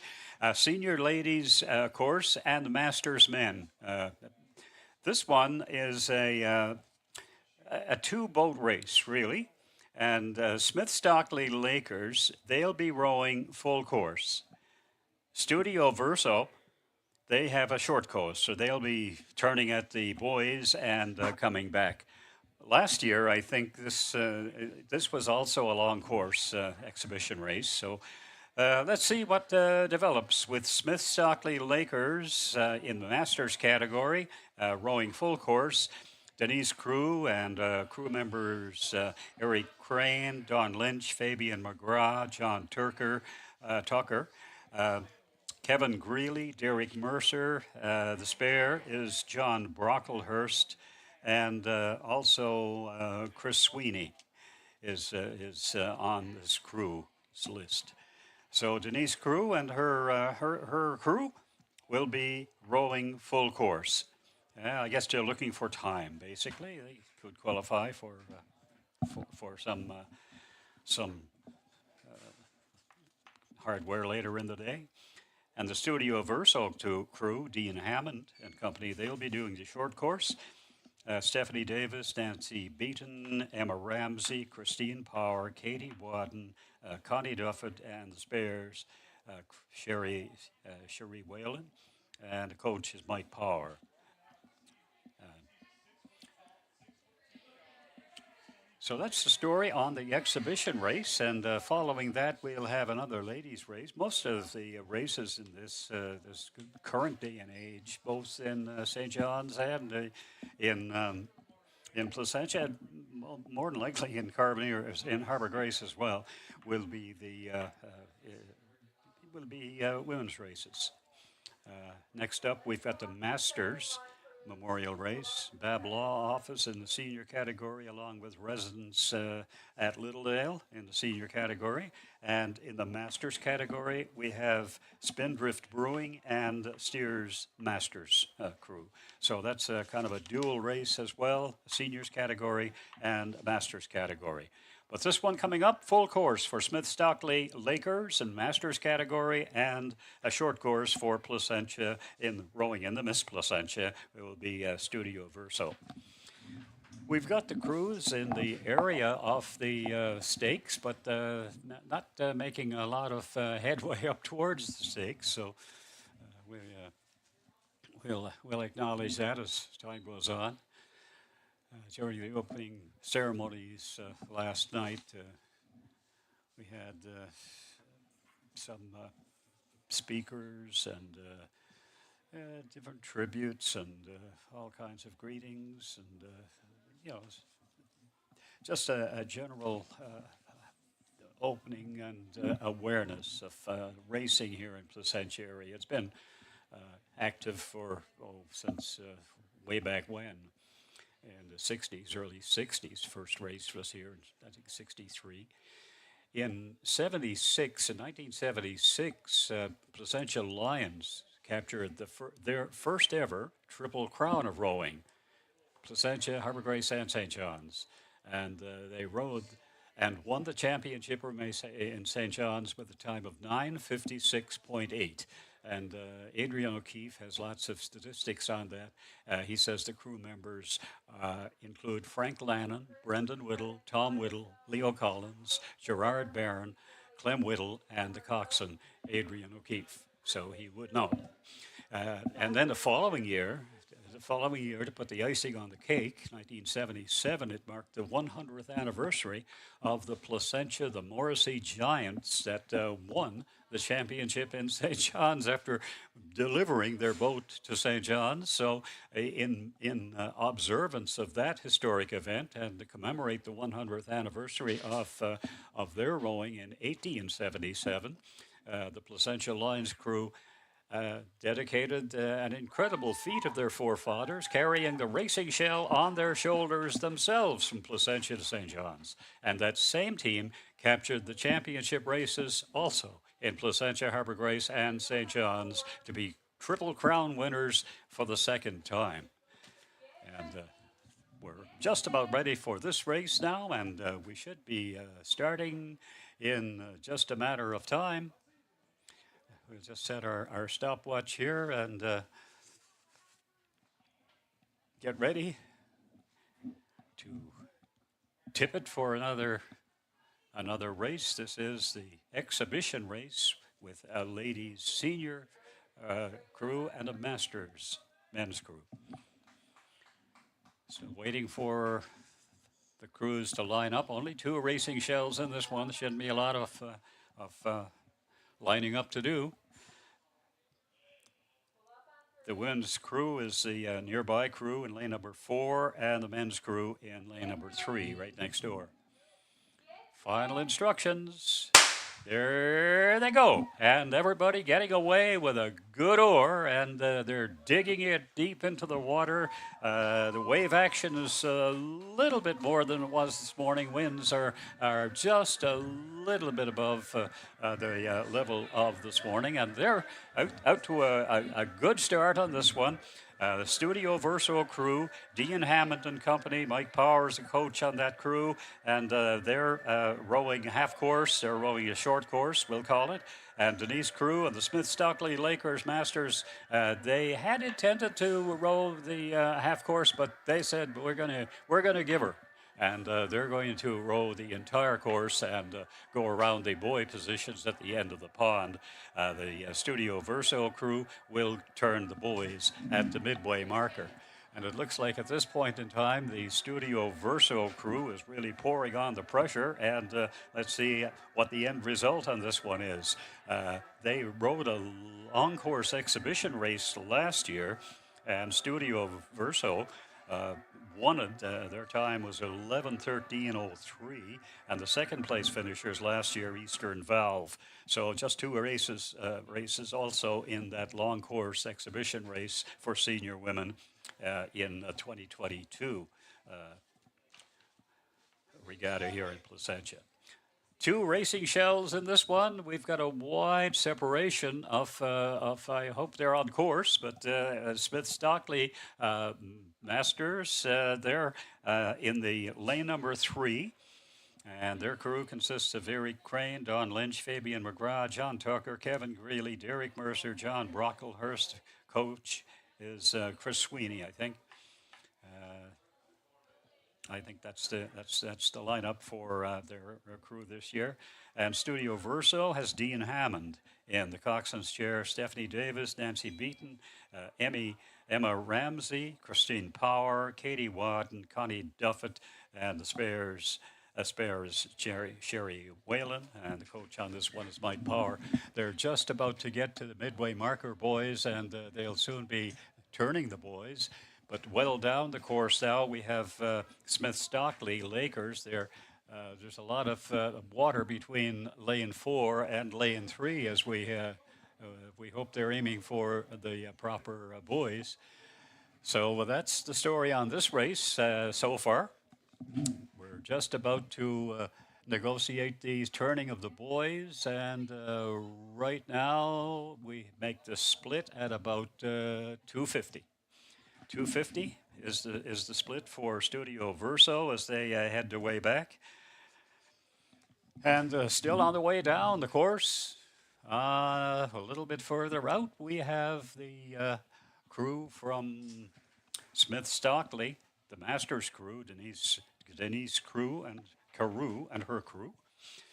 So they're rowing full course, and they're on the way down toward the buoys at the end, the turning of the buoys at the end of the pond. I think they're correcting, they're making sure they're going for the right buoy now. Coming back, we have the Studio Verso crew, Dean Hammond and company, and they're on the way back. They're quite a considerable distance back now. They're about 3/4 away back the race course right now. Next up, we've got the ladies memorial race and the ladies seniors race. And Babb Law Office is in lane number 1. Residents at Littledale in lane number 2. They're in the senior category. And in the masters category, we have Spindrift Brewing, in the Masters category and Steers Masters as well. Steers in their time trials in St. John's clocked 5:54.54, and Spindrift clocked 6:21.93. So that's the story of that race upcoming. But this one is well underway, and about halfway from their turning of the boys, we have the Studio Verso crew just getting to the boys now. At the end of the pond, we have the Smith Stockley Lakers, the Masters crew, and they're aiming for the buoy number 3. So we'll bring them around when they come back. But on their way back the pond at 4:52, 4:53 right now, we've got the Studio Verso crew. They're on the way back, and so hopefully they'll be back without incident, because obviously they'll they'll win it for their category. Only one boat in this one, but rowing, I guess, for time. But at the same time, we've got the other crew just getting towards the buoy positions and the turning off the buoys and at the end of the pond. Sometimes clock the time at 5:31:28, 5:21 unofficially, 5:21. 28, I think it is somewhere in that general area. So we'll continue running our clock for the Masters crew that is just about down to the turning of the buoys now. And let's see if we can get a glimpse of them. They're off in the distance. It's kind of hard to see them at that. They almost look like the wave action down there. They're just getting into the buoys, and let's see if they'll do their turn. They're going into their turn now, I would think, and they are going into their turn. Let's see if everything is good on the buoys in that area. Hopefully they're making their turn. And we clocked them at 6:29. 6:29 at the turning of the buoys. They're around the buoys and on the way back. Let's see if they negotiated everything fine at the end of the pond. And the Smith Stockley Lakers are on the way back the pond. They've got a little bit of catching up to do in terms to get back, because they're rowing, I guess, for qualifying time. They might want to check the wave action. Wave action is running in their direction coming back, so I don't think the winds have changed in any considerable way on the way back. I think they're still at about 17 kilometers per hour southwesterly, and that's in kind of in their backs coming back to a certain extent. It brings them out into the stream a little bit, but nonetheless, temperature around 22 degrees today. It feels like 24 because the humidity, although it was 96% this morning, it's down to 84% right now, according to the Weather Network, at least. On the way back the pond, we have the Smith Stockley Lakers in the Masters category, and they are rowing for time. The Studio Verso crew, they finished with about 5:21:28, maybe some change there, but nonetheless. We mentioned the Placentia Lions team traveling to St. John's. According to Adrian O'Keefe, the Placentia Morrissey team of 80 and 77. This was very early in rowing days, competitive rowing, although rowing has been part of life for Newfoundland communities since Johnny Cabot just rowed ashore in Cape Bonavista, or if he actually rowed ashore or just spotted it, who knows. But in the early days, most of the teams in outport areas had such a great interest in rowing and in competing in the St. John's Regatta, which was well underway at that time. The Morrissey boys, as we mentioned, they made up a crew from St. John's, and they had a boat, according to Adrian O'Keefe. Their boat was built by Ed Sinnott in Placentia. It was carried to St. John's. by way of horse and cart.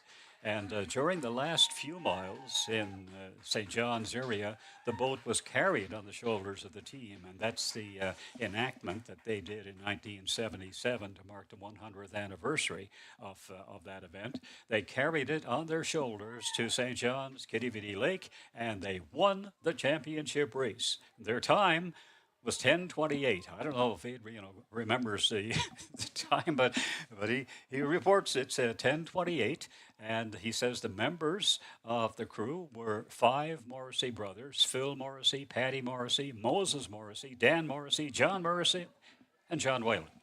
So that's the story of the Morrissey team slash Whalen, I guess, if you want to be really specific about it.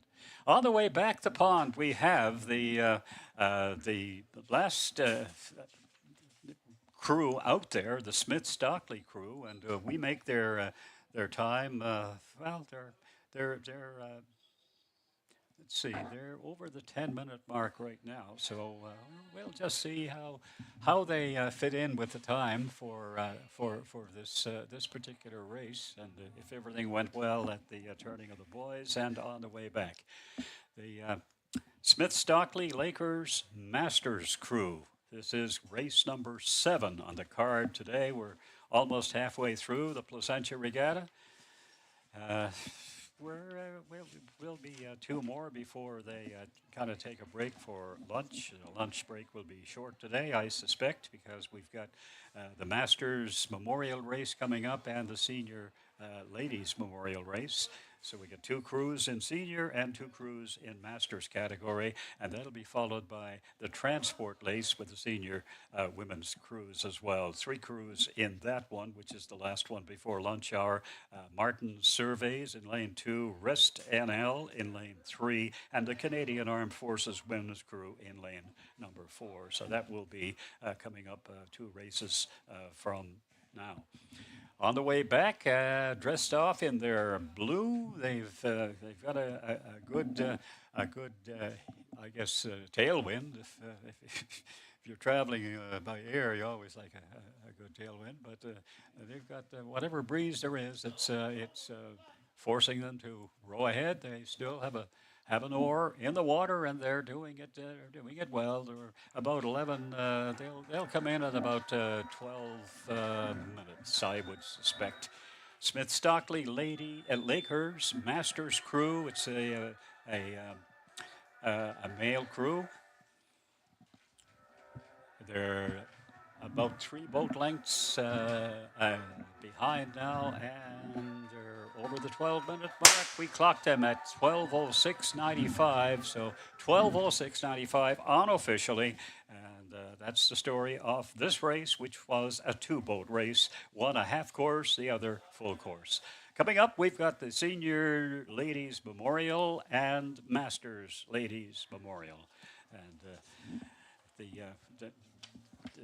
people rowing, the masters would be male and female over 45, and then a senior male and female would be over the ages of 21 and over, actually, and intermediate then would be a step down. It would be 19 to 20 in male and female, and then you had your 18 or 16 to 18 in both categories, and you had your the under 16 would be 13 to 15, and in the squirts, male and female, 10 to 12 ages by regatta day. So that's the story of the categories here, which is denoted by age.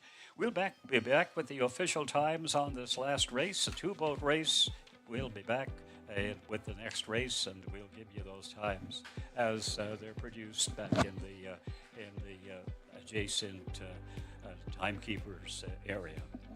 This is the Placentia Regatta 60th anniversary, live and direct from Southeast Arm in Placentia.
Good afternoon, one and all. Welcome back at the Placentia Regatta. This is the 60th anniversary this year. It's a young regatta by regatta standards in the province because Harbour Grace is over 160 years old, and they term that as the second oldest sporting event in North America. So that's their claim to fame, the second oldest sporting event in North America. And the St. John's Regatta, they're a grand total of 205 years young today. First regatta back in the 1800s, 1816, I think. We've got the official times in the previous race, and we have Studio Verso at 5:29:37. They won the short race, and the full course. Of course, the Smith Stockley Lakers Masters crew won it, and their time 12:06:75. So 12:06:75. Our next one coming up is Babb Law Office in the senior category, as is Residence at Littledale. They're in lanes 1 and 2. And in lane 3 and 4, we have Spindrift Brewing, Masters, and Steers, Masters. That race is on the agenda for today, and we start their clock a little bit late, so we're going on a false start. For some reason, one of the racing shells is cross bow on the race course. So for some reason, they could not get away from the start, from the starting buoy, the stakes. They're backing back, going aft now, and maybe they've got the rudder rope tangled around the buoy. Who knows? In any event, they're sort of broadsides to the course, as the expression goes. And we're waiting on what the end result will be. We've got Babb Law Office in the outside lane, and next to them, we've got Residence at Littledale. They're in their traditional white, and they're the crew that had the false start. Babb Law Office, lane number 1, they're in their black jerseys. And in lane number 3, in the Masters category, Spindrift Brewing. Spindrift Brewing will be in their dark-colored uniforms, I think. And in the inside, we have Steers in very, shall we say, Barbie-colored pink.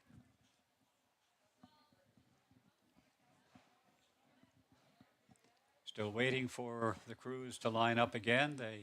That's the second false start for the day. It's not.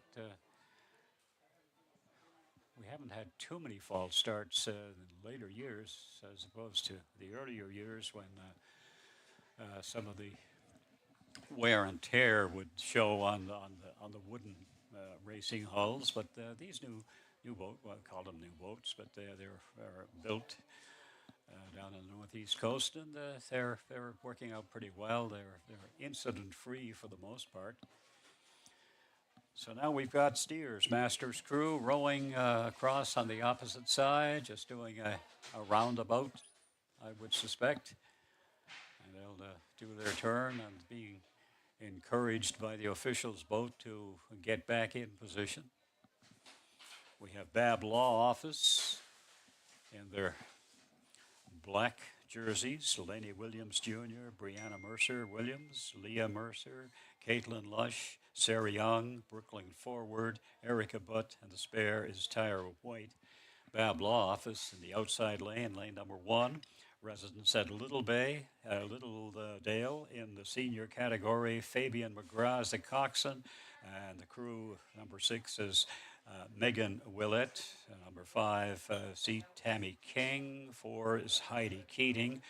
3, Laura Daw. And 2, Julie Parsons and Jennifer Miller.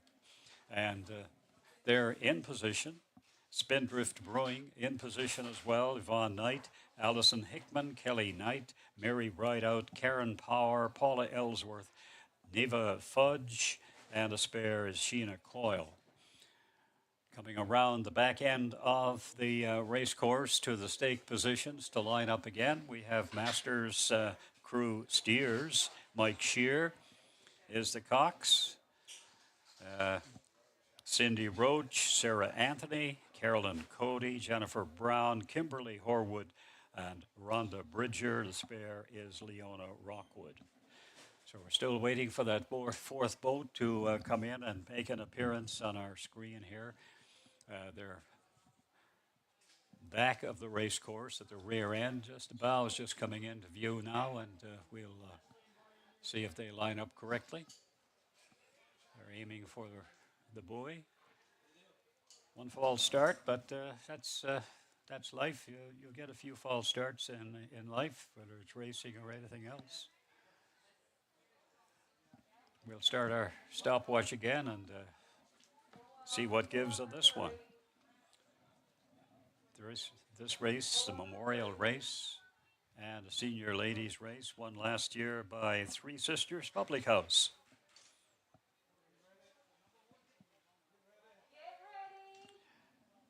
Final instructions coming in. There's the gun, and everybody is off to a good start right now. We have the inside lane just cruising away, getting away to a nice little start.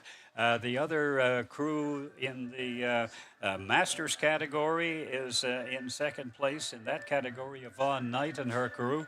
In the outside, it's a toss-up between Residence at Littledale in lane number 2 and Bab Law Office in lane number 1.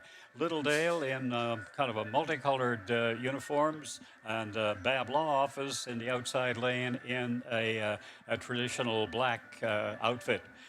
Spindrift Brewing in black also, and Steers in a very pale color pink, and they're sporting some pink colors there as they move on down towards the middle of the pond and the turning of the buoys.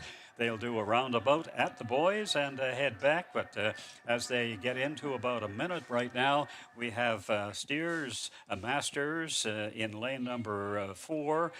They qualified for the time trials in St. John's with their time of 5:54.54. And Spindrift Brewing, also in the Masters category, also posted a time of 6:21.93. So that's the story of the Masters. So in the outside two lanes, we've got a toss-up here between the senior crews, Bab Law Office women, and Residence at Littledale women. As they fade from our vantage point towards the midway marker buoys, we have a nice little chop on the little bit of wave action right now on the race course here. And everybody getting towards those, nearer towards those midway markers, and they'll do the turning of the buoys, the old traditional turning of the buoys. And let's see if everybody gets on their proper buoy this time around and gets around in expert fashion. We're 2 minutes, a little over 2 minutes into the race right now as they head down in the direction of those midway marker buoys. Placentia Regatta's 60th anniversary happening this weekend. And a fine crowd on hand, a lot of activities. We've seen little ones out there with their cotton candy, and there's fish chips and that type of thing. Everything is here. Just come on down. If you happen to be in the local area, you might get yourself win yourself a prize or something of that nature. Who knows? It's enjoy yourself. It's a nice day, a little bit of a breeze, so that'll cool off everybody, and nobody will complain about the humidity. It's on the way down as we speak. And getting down towards the buoys in top spot, I think we might have the Spindrift Brewing Masters and Steers Masters battling it out for top spot there in the two outside lanes, Residence at Littledale and Bab Law Office. They're in the two outside lanes, so Bab would be in the outside lane number 1, and they're just making a turn of the buoys as we speak. And approaching the boys, we've got the other three crews. They're about perpendicular. We make the split at about 3:33 for steers and spindrift, and residents also about the same. Getting in there very skillfully, Bab Law Office, and they've made their turn, and let's see if they can get straightened up on the course and are on the way back. And as we speak, we also have the inside lane, the steers masters. They've straightened up. They've gone around the boys, and they're on their way back. 3:33, we make the split around the boys, so everybody getting a good time in there, getting down and heading sort of into the wind, but coming back, the wind would be at their back, but there's not too much wind today, probably 70 and 18 clicks, I would suspect. But virtually a nice day for rowing on the race course here at Southeast Arm in Placentia as we look across to the mountains and up Northeast Arm towards the Salmon River and all the cottages that dot the shoreline here in that general area. Great place to spend some vacation is in the Placentia area, and Cape Shore, St. Mary's. It's all part and parcel of this Irish loop, I guess. Back on the race course, we have a good race underway, and I think we're going to go with the Steers Masters crew in top spot as they head back towards in the Masters category. They're well ahead of Spindrift Brewing at this stage of the game, and it's a nip and tuck battle between the outside lane, Bab Law Office, and the residents at Littledale. They are fairly close, but not too much to pick and choose between the bows of either of these. We're pretty confident in saying that Bab Law Office did get around the boys first, and they're probably going to be leading the pack as they head down for the last half of this particular race, which is a short race. It's the turning of the midway marker boys, as opposed to in the long race, it's the turning of the boys at the end of the race course. Residents at Littledale, I think, is going to be challenging the Bab Law Office for top spot, but Steers Masters are coming in great shape. They're a considerable number of boat lengths ahead of Spindrift Brewing at this stage of the game. Steers Masters will definitely win this one. We're clocking 6 minutes on the clock right now, and they'll be the winners. They'll be posting an unofficial time off. Let's get it. There's the shotgun, and 6:12:67 we make it. And about a dozen boat lengths behind, we have the Spindrift Brewing Masters crew in the Masters category. The other two, it's a very tight race between residents at Littledale and Bab Law Office. So it's Bab around very efficiently around the boys, and I think they're being challenged right now by residents at Littledale. I think residents at Littledale has a stronger stroke, and they're going to be coming in the winner in that category in all probability. Yes, they are really pouring it on, and they've got a good stroke, a little splashing on Bab Law Office out there, but residents at Littledale coming in with about 6:13, 6:12. Excuse me. Residents at Littledale, we clock it at about 6:12 unofficially, but it's anybody's guess. It's 6:12. I'm sorry, for the Steers Masters crew.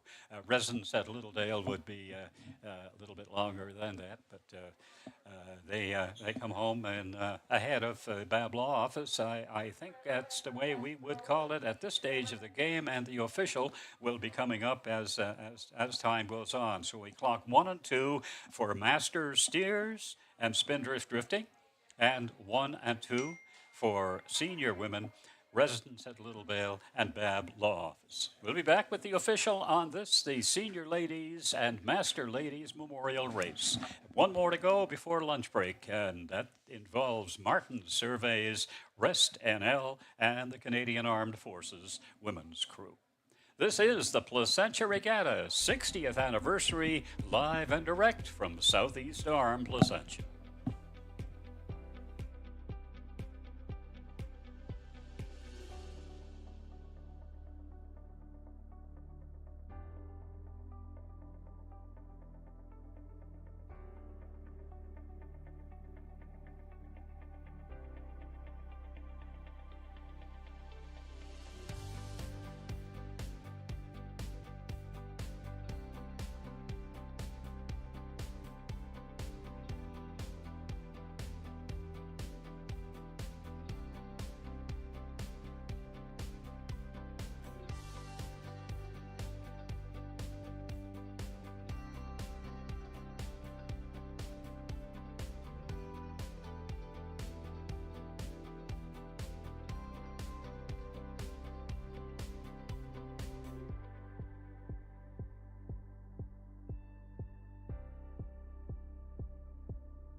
Good afternoon, once again, folks, from Southeast Arm in Placentia. This is the Placentia Regatta. It's the 60th anniversary edition.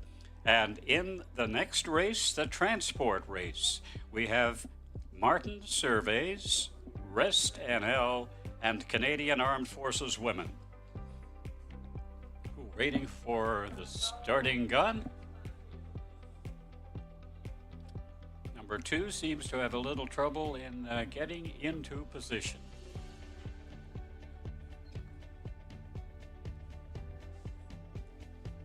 They're pretty well lined up to go, except for number 2.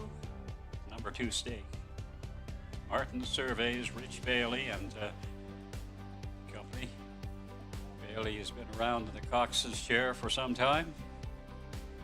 Heather Barry, Chelsea Mulrooney, Chantal O'Keefe, Sam Windsor, Caitlin Conley, Krista Tobin, Martin Surveys. They may row around the back end of the pond and line up again. Rest NL has Lenny Williams Jr. in the coxswain seat, and the number 6 oar is Megan Lear, and Vanessa Farrell, Brittany Dixon, Stacy Sellers, Courtney Clark, Heidi White, and the spare Joe Colburn. In the nearby lane, in their black jerseys, it's Canadian Armed Forces Women. Benjamin Colburn is the coxswain, Katie Yarn, Martha Galtus, Michaela Harper, Joanne Sennett, Kimiko Bellavance, Morgan Evans, Kimberly Lawler, the spare, and Shelley White, the spare. Coach is Alicia Chalk. So we're still waiting for the boats to get in position. They're doing a little dipsy-doodling, maybe a little psyching out, who knows. Skies are a little on the cloudy side during the afternoon, but still a nice day here at Southeast Arm, Placentia. All the food trucks are doing okay. The cod tongues and fish and cotton candy and you name it, it's all here. A little bit of a lop on the pond, but it's a reasonably decent day. People are out and enjoying life here and getting a little fresh air and relaxation.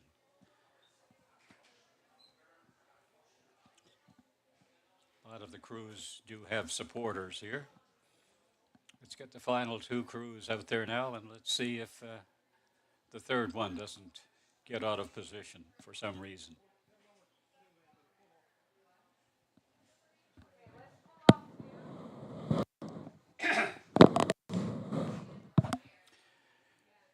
Number 1 is a little crossways on the course now, so they have to get straight. Lane 4, that's the Canadian Forces Women's crew. Rest NL is pretty much in position, but just going backward for a short time. The number 2 lane, Martin Surveys, rowing in the Miss Argentia. They're in position. And once again, they're in position to take the toggle and pull it taut. The other 2 crews now are at the back end of the stakes, and they're rowing up into position. We have Rest NL, again in position. And as luck should have it, number 2 lane, Martin Surveys, is backing back of the pack.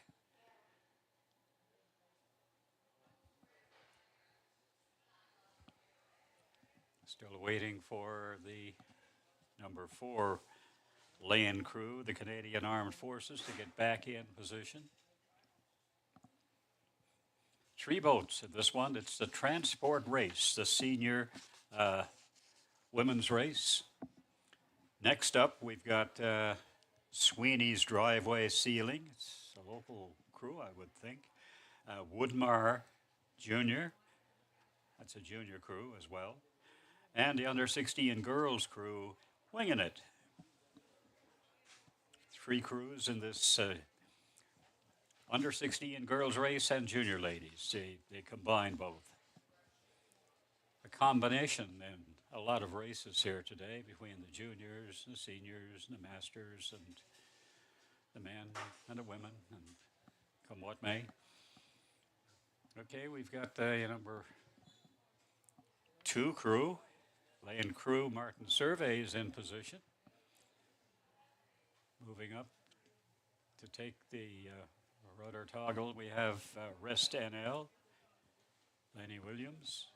I think he's got it, so he'll pull it tight. And finally, Canadian Armed Forces women just moving over into position.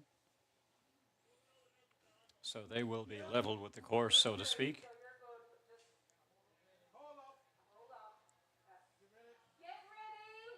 Okay, there's the shotgun, and everybody is away. Number 2 Racing Shell seems to be a little across the course as opposed to the others, but nonetheless, they all get away well, and everybody is rowing for what they're worth. Canadian Forces women in the nearby lane. They're challenging Rest NL. Rest NL is in second place, the way we call it from here, as they leave the stakes. In third position, it's Martin Surveys. They're in the outside lane. If you happen to be looking on from your viewpoint, whether it's on YouTube or whether it's here at the regatta site, Canadian Armed Forces getting a good head of steam underway, and they're being challenged by Rest NL. I don't know if they're going to catch the Canadian Forces women or not, but anyway, we'll let time tell as they near towards about almost halfway to the turning of the boys. The turning of the boys coming up. Canadian Armed Forces women seem to have established a bit of a lead, but it's not too much of a lead over Rest NL, and not out of it altogether is Martin Surveys in the outside lane. Martin Surveys, Heather Barry, Chelsea Mulrooney, Chantet O'Keefe, Sam Windsor, Caitlin Conley, and Krista Tobin. Rest NL, Lenny Williams Jr. with his crew members, Megan Lear, Vanessa Farrell, Brittany Doxson, Stacey Sellers, Courtney Clark, Heidi White, and Spares Jill Colburn. Getting down to the direction of the turning of the boys, it looks like Canadian Forces women's crew will be probably making the wide turn first. We'll just get a more accurate read on that in just a little bit. They're moving in position for the turn around the boys. Martin Surveys will be definitely third place shell around the boys. Let's see what the Canadian Forces women's crew can do to keep the challenge away from Rest NL. They're going into the turn now. It seems like they're on course, and hopefully they'll make the negotiation around the boys, where some people say the race is won or lost. Sometimes is, and sometimes it's it's an energy factor. But nonetheless, we've got the Canadian Forces women just seeming to make that wide turn now. They're taking a few more strokes probably, and we'll be around those boys. We're approaching 3 minutes into the race right now. 3 minutes on the spot and making that turn around the boys. It looks like we have the Canadian Forces women just making that diagonal trip around buoy number 4 and around as well. Almost in unison and probably a little bit ahead, we have Rest NL. Rest NL is around, and they're straightening up the racing shell after taking a tight turn on the boys and just approaching the racing shell now. We have, it looks like they've got a conglomeration of boats out there because one of them crossed over the path of the other. Let's see what the end result is on that. They're moving back to race course now, and it looks like the Martin Surveys crew is just negotiating their turn. On the way back, it's Rest NL and the Canadian Forces women. They've seemed to have made the turn of the boys without any problems, and let's bring them home. Just around the boys now, Martin Surveys in the outside lane. They were pretty much bunched in close to Rest NL. As Rest NL was coming back, Martin Surveys was on the way up to the boys, and they were fairly close in that direction. So maybe Martins had a little more of a course to row than Rest NL. Rest NL still challenging Canadian Forces women. Canadian Forces women in the nearby lane. It looks like they're pouring on a little bit of pressure now, and maybe they might be challenging them for the lead. A little bit of a cloudy day here, and pond conditions are a little more wavy than they were this morning. No whitecaps of anything of any significance, but nonetheless, let's see how the race will come back. It looks like it's the Rest NL crew in the middle lane. They've opened up a bit of a lead. They've opened up a big lead, in fact, over Canadian Forces women. Canadian Forces women will be the challenger right now, and I don't know whether they can catch Rest NL. It looks like Rest NL is going to be the one that is going to take this one. Martin Surveys in third place. Rich Bailey and his group in lane number 2. Lane number 1 is vacant at the moment. This race last year was won with a time of 6:20:09 by TLC Nursing and Home Care. Rich Bailey was a coxswain of that race as well. But it looks like Nickel is going to be the racing boat to come in with their bow over the finish line first. Rest NL just passing the 6-minute mark. They're really ahead of the Canadian Forces women, who seem to have lost it coming back as opposed to losing it going up or losing it around the boys. Rest NL in their very bright bluish color uniforms, their jerseys, well ahead of the Canadian Armed Forces women, and they're over the finish line now. Rest NL clock 6:31 and change. About 9 boat lengths ahead of Canadian Forces women. Canadian Forces women still pulling strong, and Martin Surveys will finish this one a distant third because they were a little bit later coming back, but nonetheless, good race. And we don't have any photo finishes today, but nonetheless, it's some good racing shells out there and some very competitive crews. Rest NL and their team, consisting of Megan Lair, Vanessa Farrell, Brittany Dixon, Stacey Sellers, Courtney Clark, Heidi White, Jill Colburn, the spare, and they are the winners on this one. That's the way we call it from here, and we'll wait to see if everything went well with the turning of the boys, and that's the story of the transport race, the senior ladies race.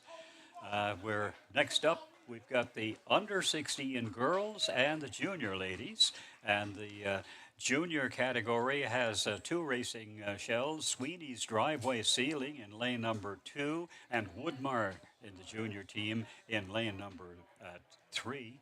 Winging It is an under 16 girls crew, and they'll be rowing in lane number 4. So just over the finish line now, we have the final crew in there, and that's Martin Surveys. We'll be back, I think, with the official time on that one as soon as we get it from the timekeepers next door. This is the Placentia Regatta, live from Southeast Arm, Placentia.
Hi, it's Russ Murphy. We're back at the races here in Placentia. This is the 60th anniversary races, and you might be wondering about the reason for a little bit of a delay. And the fact is that the winds have come up to about 18 kilometers per hour, and we notice a few whitecaps out there here and there. So in the interest of safety, the remaining races basically are junior ladies, under 16s, and squirts. So it might be that they've delayed it about 45 minutes, and that was probably about 20 minutes ago. So I would suspect around 3 o'clock they might make another decision on what the story is for this afternoon. Squirts, really, there's 2 squirts races, and they're 10 to 12-year-olds, and then there's supposed to be a fun race on the schedule between the fire department, the town of Placentia, and the regatta committee. So the races are scheduled to run at least until 6 o'clock, and then it's the Karen Curvin Scholar Ladies Championship, and then following that, at a half hour after that, it would be the Men's Championship, the Adrian Travers Trophy. So in the interest of safety, I think they've just delayed it, and I'm thinking 3 o'clock maybe they'll make another decision on what to do.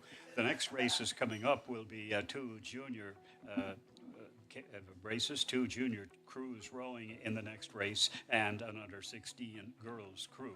Now they run from the start finish line to the turning of the boys. In the case of the squirts, the following 2 races, race 12 and 13, the squirts traditionally have started at the boys and just run quarter course from the boys to the finish line. So we'll give you the results of what the afternoon holds in store for the 60th Placentia Regatta. We'll just recap the last race, the senior ladies transport race, which was completed there about an hour or so ago. And the winner on that one was Rest NL, as you heard. And we didn't have the official, I don't think we had the official time at that point, but anyway, we'll deliver it here now. 6:30:87, so Rest NL 6:30:87, the senior ladies transportation race. And in second place, Canadian Armed Forces in lane number 4. They posted a time of 6:47:46 for second place, and Martin Surveys in the outside lane 7:40:62. So stay with us this afternoon. We will bring you whatever the results are on this, the 60th Placentia Regatta, live from Southeast Arm, Placentia.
Good afternoon again, folks. A bit of a delay this afternoon, and that's basically because of the wind velocity. The wind is anywhere from 5 to 18 south, and possible gusts earlier on to about 32. So 32 wouldn't be good. But it seems to have flattened off considerably now over the last little while, and we don't have any white caps to be seen. Before, there were some whitecaps occasionally showing up in various areas of Southeast Arm, but as things progressed, the wind kind of died out to a certain extent, but it is a little bit wavy out there, but not it's not blowing a storm or anything of that nature. We've got the next race on our agenda, the junior ladies and under 16 girls race. And this one is between Sweeney's Driveway Ceiling. They're in the junior category, and they are in their lovely yellowish green type of I guess you'd have to call it a very light green, so almost a yellow. So they'll be in the outside lane for those of you watching from Lakeside or those of you tuning in from other areas of the world. Emily Griffin is the coxswain for Sweeney's Driveway Ceiling, and they've got Woodmar in the junior category, and the Driveway Sealer is also in the junior category, and under 16 girls in. There's the shotgun, and off they go. They all get away to a real good start, a colorful start for the Winging It girls in their very reddish pink outfits. All crews getting away fairly successfully. Wind conditions have subsided a bit since about 2 o'clock today when they decided to have a wind delay. As they move down the race course, they're moving very briskly. They've got a real good stroke. There's no doubt about that. And it looks like the Woodmar juniors are in front by just a shade. We wouldn't give it too much of an advantage at this stage of the game. But Woodmar with Maddie Foley, Katie O'Reilly, Myra Murray, Carolee Gorman, Maggie Power, Zoe Gear, Alyssa Barry, and the spare Heidi Fitzpatrick. Maddie Foley and his crew in the junior category. Woodmar seems to have opened up a bit of a lead, and they're on the way down to turn boy number 3. In the outside lane, we have Sweeney's Driveway Ceiling. Emily Griffin is the coxswain. And the crew members are Laura Barry, Haley O'Keefe, Chantel Collins, Sophie Miller, Molly Walsh, Annie Walsh, and Sadley Murphy, the spare. And as we move a little bit down closer to the boy positions, we say that Woodmar has opened up a bit of a lead. Winging It, the under 16 girls rowing in this one. Trevor Heffernan is the coxswain. Olivia Keefe, Brooklyn Williams, Jenna Power, Julia Hickey, Julie Croucher, Emma Richardson, and the spare is Ella Pittman. They're nearing the midway marker boys and the turning of the boys, and pond conditions are reasonably good at this time. The clouds have moved in, so we might have cloudy skies for the remainder of the racing card here today. The crew from Winging It, they're approaching the turning of the boys now. We're about almost 2.5 minutes into this race. Winging It is the under 16 girls crew, and they're rowing against Woodmar, which is the junior crew, and Sweeney's Driveway Ceiling, which is also a junior crew. Sweeney's are giving a little bit of a push to Woodmar, but Woodmar still is holding on to that lead. It's not a substantial lead, but it is a lead, and you take a lead any way you can get it. They're just about going into the turning of the midway marker boys now. They do the turn of the boys, much the same as the female crews have been doing. Woodmar is into the turn, and they're about adjacent to the turn now. We make the split at about 3:15. 3:15 for Woodmar getting into the split, and also around is the other two crews on each side, Sweeney's Driveway Ceiling and Winging It. This may be a very competitive race. It may be really a hard-fought battle on the way back up the field. Woodmars has straightened up, and they're on the way back. Just getting around there, we have the other two crews. Woodmars out in front by a bit of a margin now. And the colorful crew, the Winging It crew, they're in the inside lane. It's the girls under 16 category. Woodmar still out in front. Matty Foley and his crew, they're in the black uniforms. Sweeney's Driveway Ceiling, the outside lane, they're in kind of a greenish yellow and very bright pink to red overalls for Winging It, the coveralls or jumpsuits, whatever you want to call it there.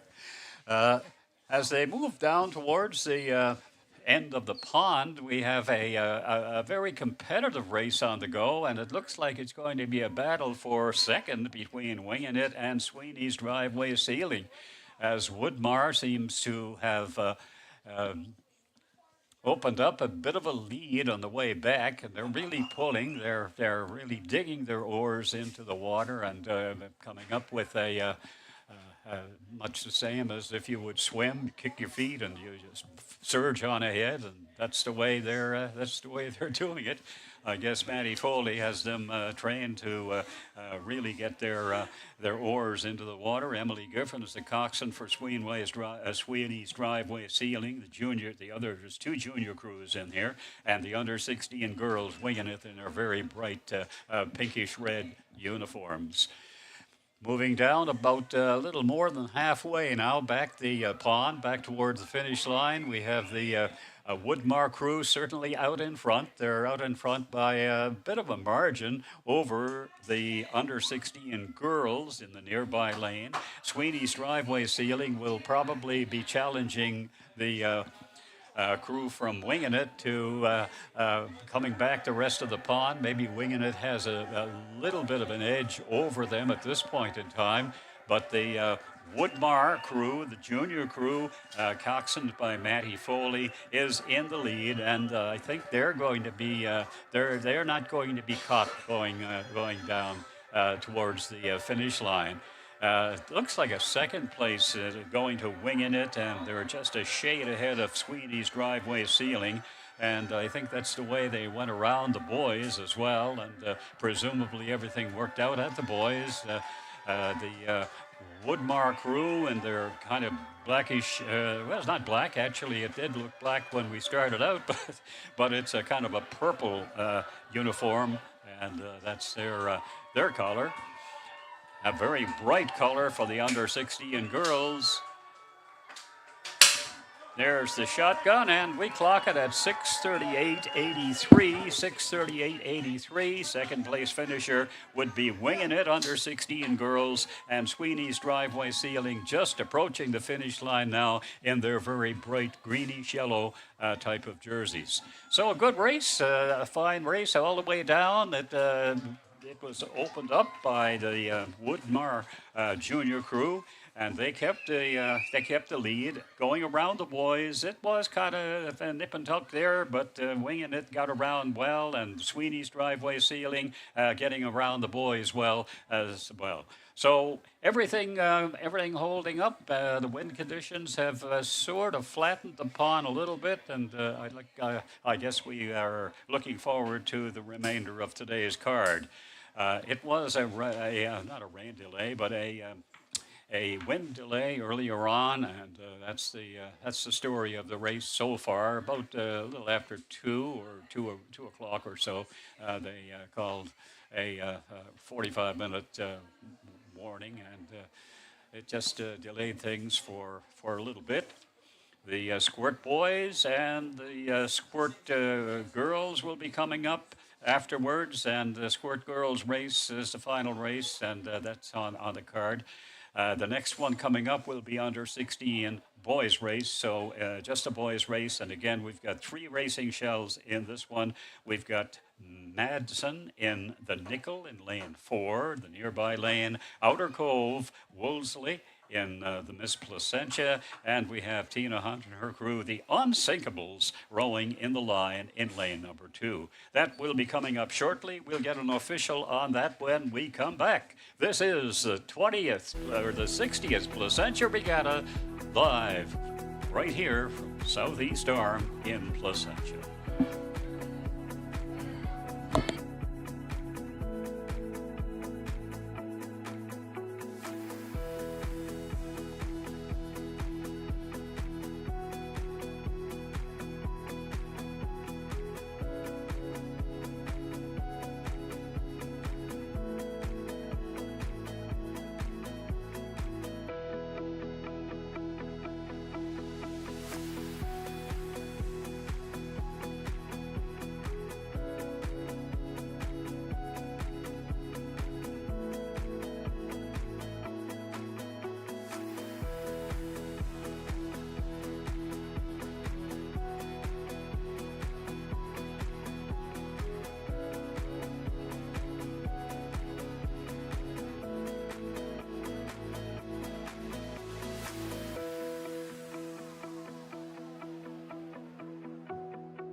Good afternoon once again from the race course here in Placentia, Newfoundland. This is the Southeast Arm Placentia, and we have the anniversary of the, 1963 was the first regatta, and this being 2023, we've got a major anniversary happening right now.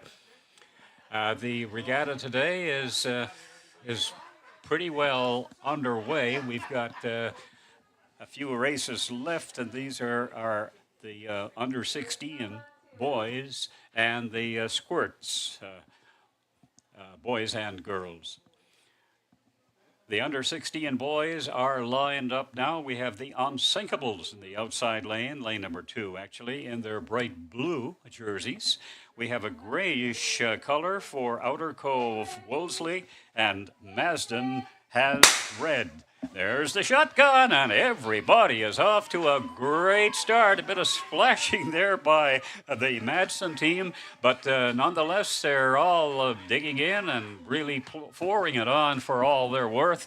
It looks like the Outer Cove crew has a little bit of a lead over the other. The Unsinkables seem to be in third position in this three-boat race.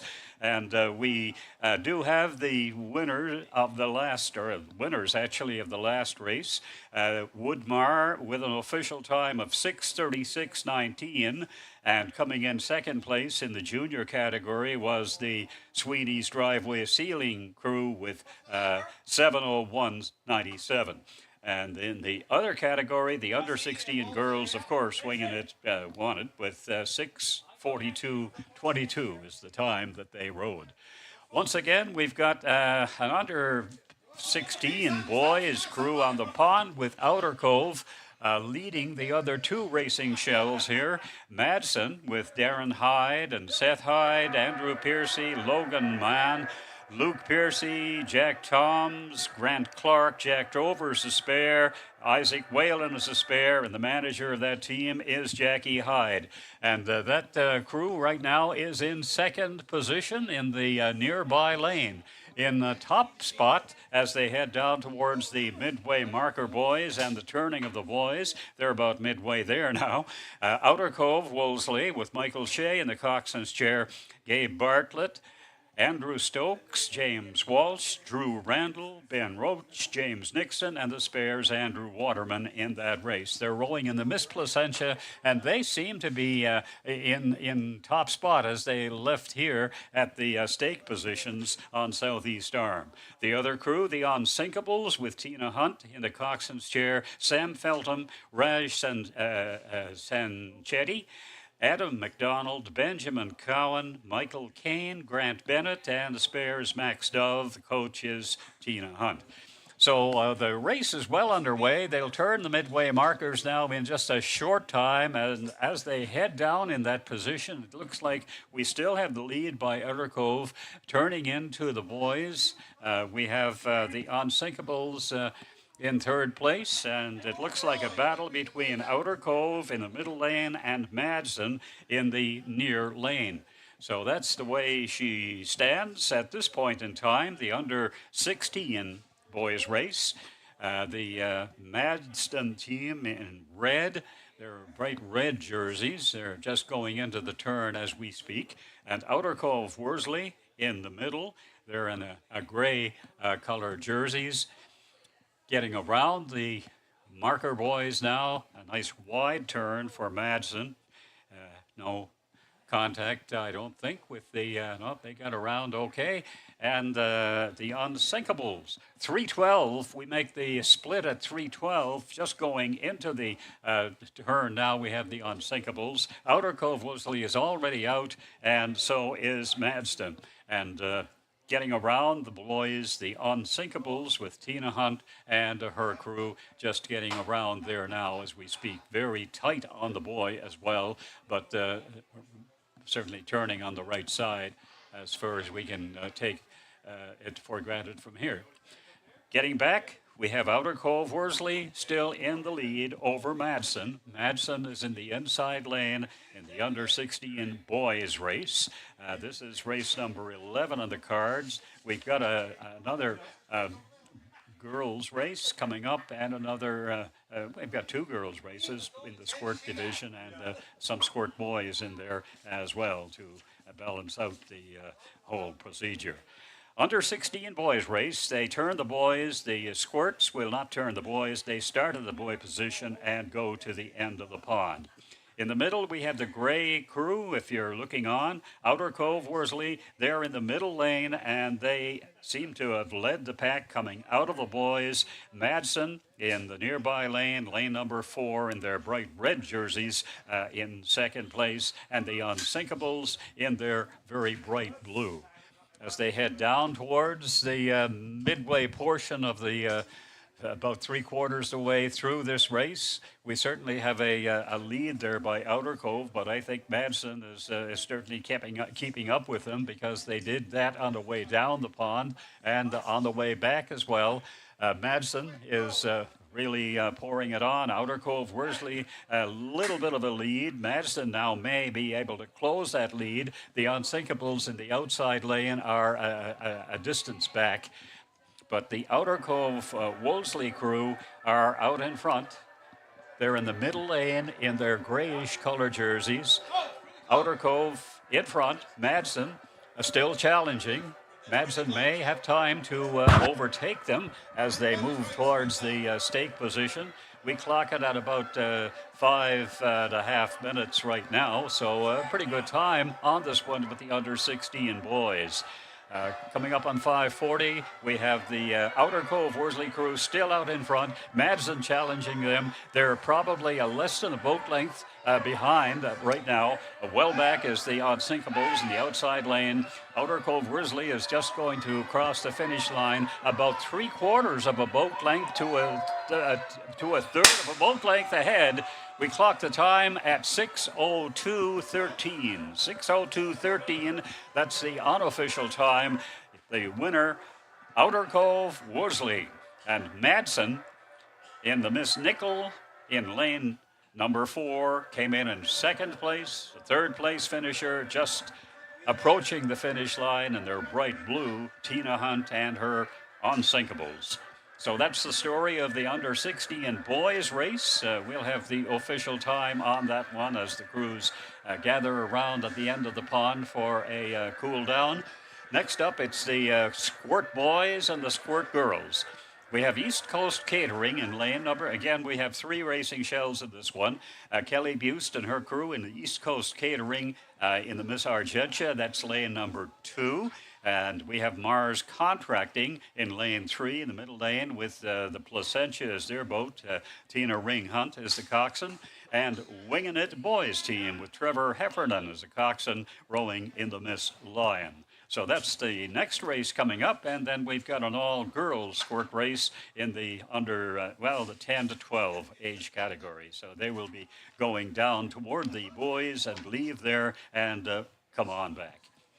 That's the story of this race. The official times will be coming up when we broadcast the next race, which will be coming up in probably 15 or so minutes from now, 15 to 20. The Squirt boys and the Squirt girls. We've got 2 girls teams and the Winging It boys, much the same, the reverse of the previous one when we had 2 junior teams and Winging It under 16 girls. So that's the story on this race. The Squirt boys and the Squirt girls will be coming up in just a little bit. We'll have the official on the race just completed, won by Outer Cove, and they defeated second place Madsen and third place Unsinkables. This is the Placentia Regatta, live from Southeast Arm in Placentia.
Good afternoon again from the regatta site here at Southeast Arm in Placentia. This is a milestone anniversary. It's the 60th anniversary in terms of the number of years since the races started.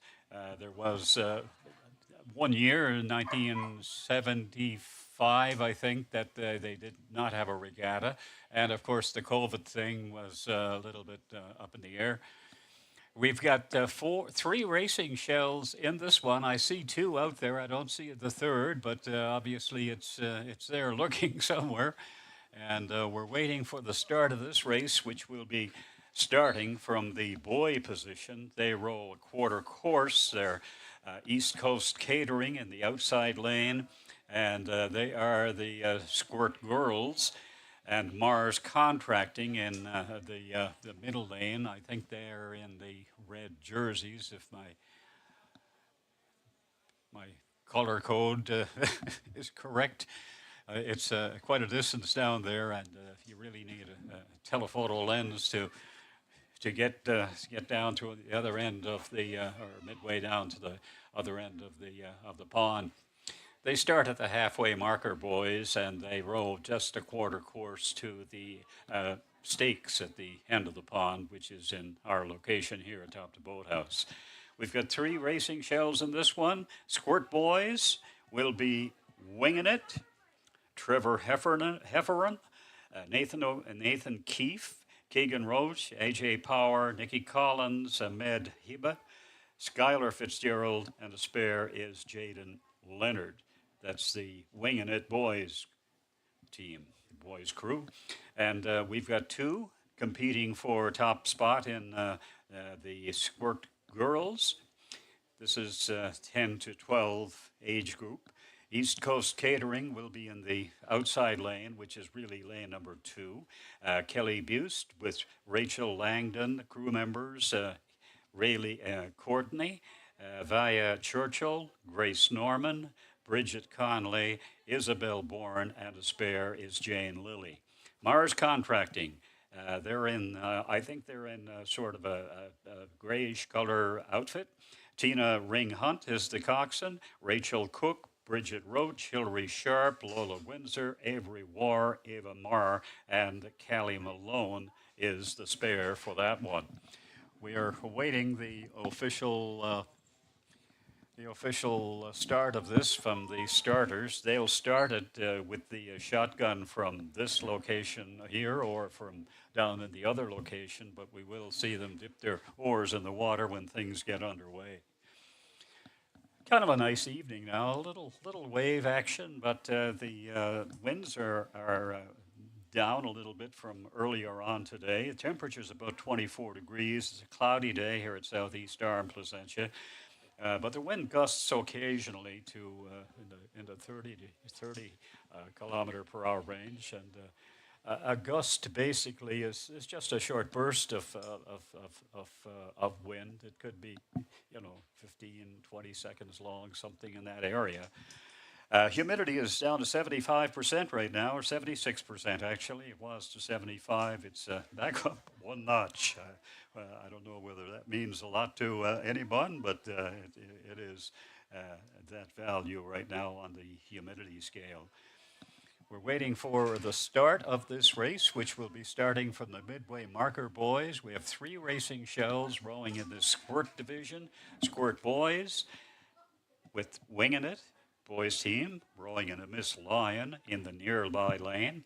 And then we have the other 2 crews, Squirt girls, in the middle lane, Mars Contracting, and in lane number 2, it's East Coast Catering, the outside lane, if you're viewing from a video or from pondside here in Placentia.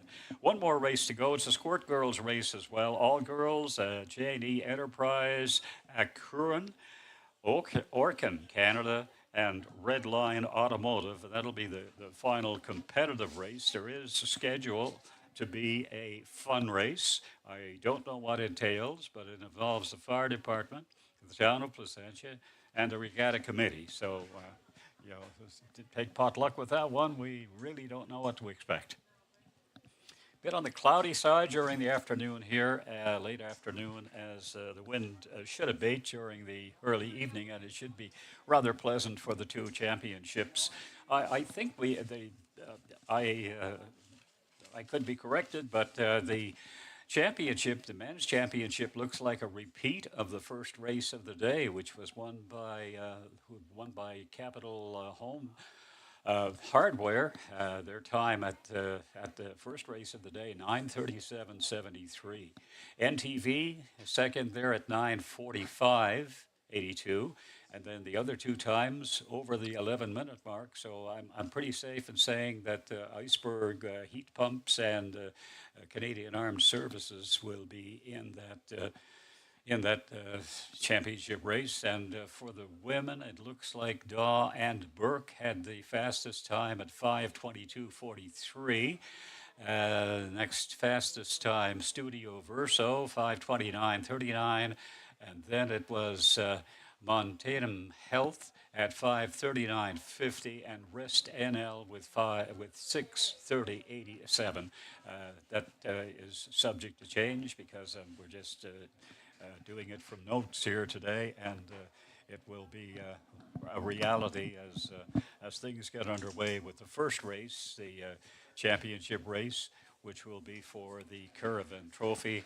And the second race, of course, is for the Adrian Travers Championship Men's Trophy.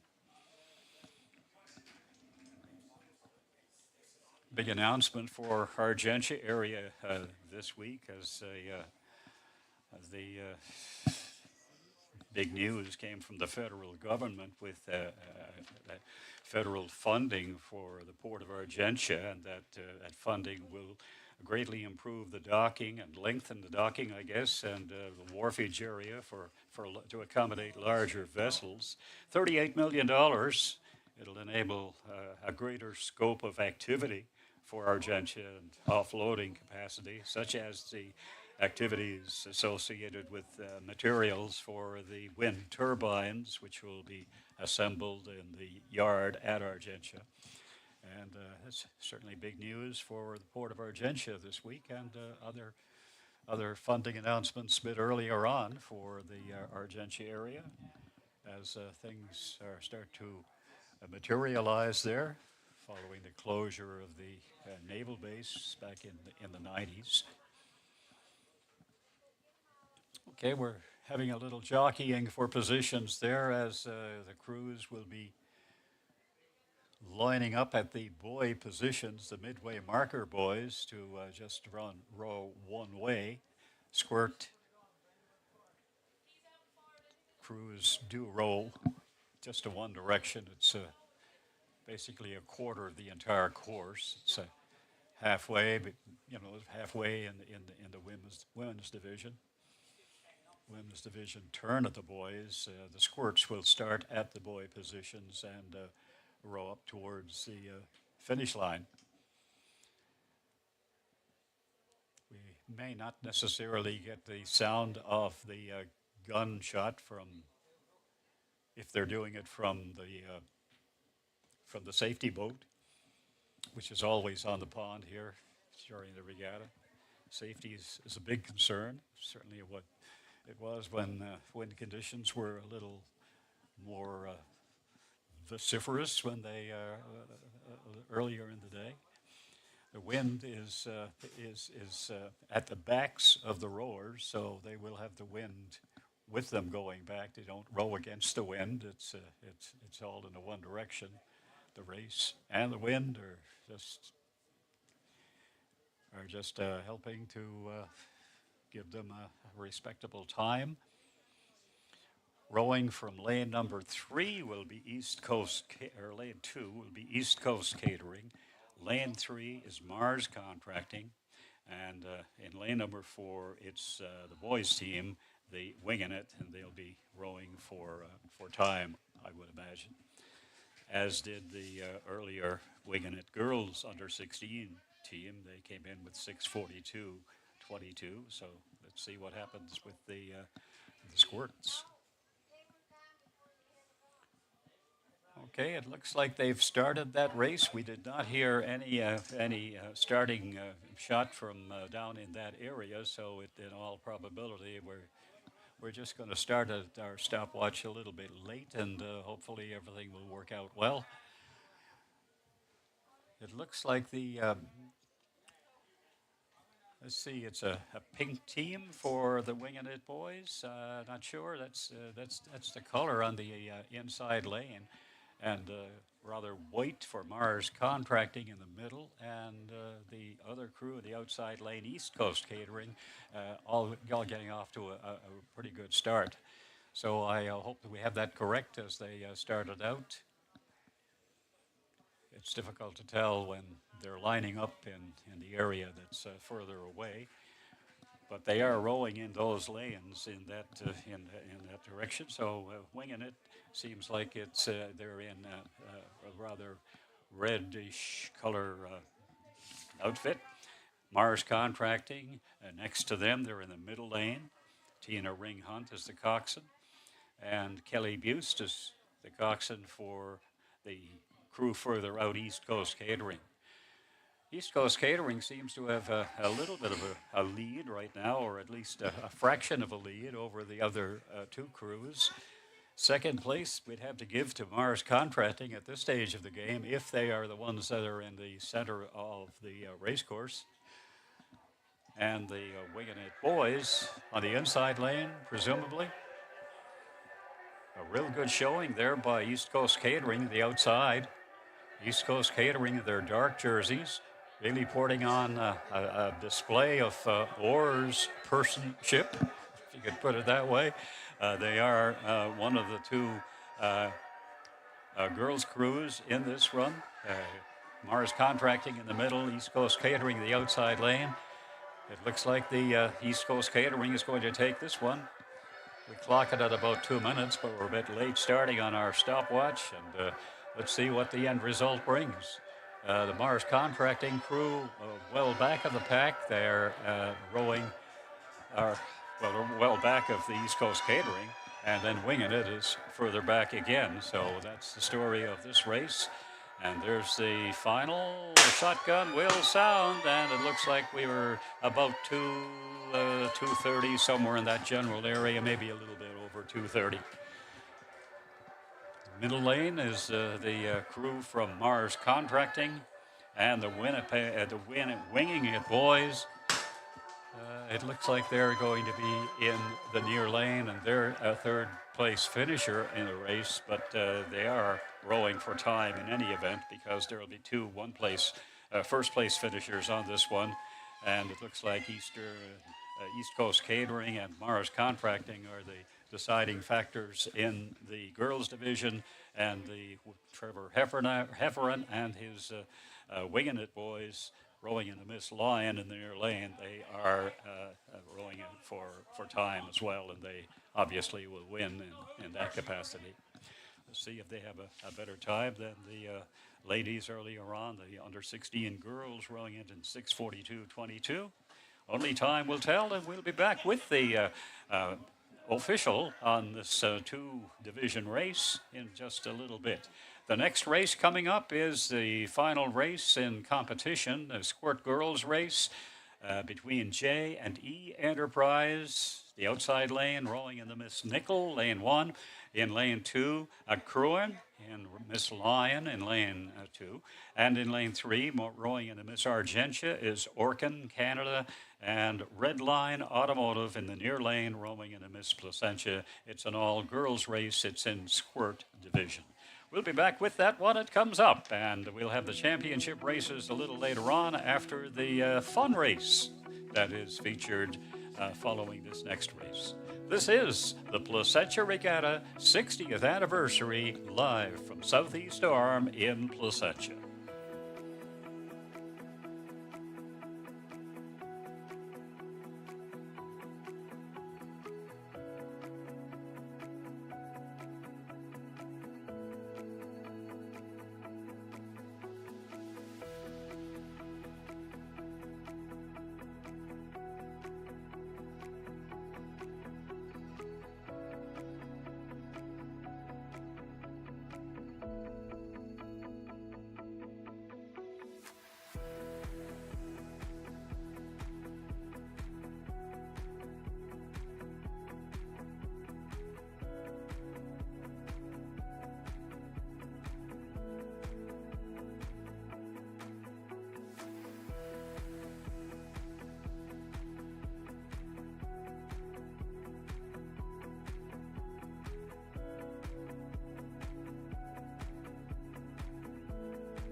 Looks like the race is underway. They've just started with the Squirt Girls race, and we've got 4 racing shells in this one. We've got J&E Enterprise in the outside lane. They seem to be having kind of a yellowish type of jersey. Cruin in lane number 2, a darker jersey, and Orkin Canada in lane 3 with Tina Ring Hunt as the coxswain in a different type of uniform, and Red Line Automotive in the nearby lane, and they seem to have a somewhat reddish tint to their outfits. And Cruin seems to be a bit on the bluish side. So we'll call them as we see them with the colors that we can discern from this location. The outside lane, it's J&E Enterprise. They seem to be coming neck and neck with Cruin at this point in time, but it's anybody's game. It looks like the Orkin Canada team has opened up a bit of a lead over Red Line Automotive. We've got, looks like two races in one here. One is Orkin trying to get ahead of Red Line Automotive. The other is J&E Enterprises and Cruin in their blue uniforms. So it's going to be a nice little race by the time it gets to the end of the race course here at the stake position. This is the Squirt Girls race. It's for younger rowers.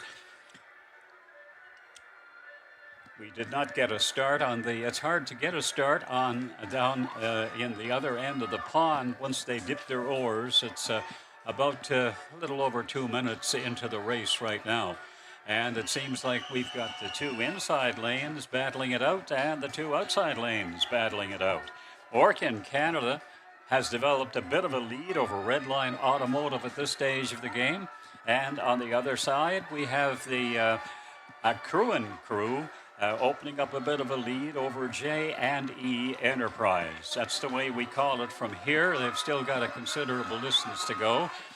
It's going to be a good race. It's probably 2 races in one. This is the Squirt Girls race, final race on competitive race on the card.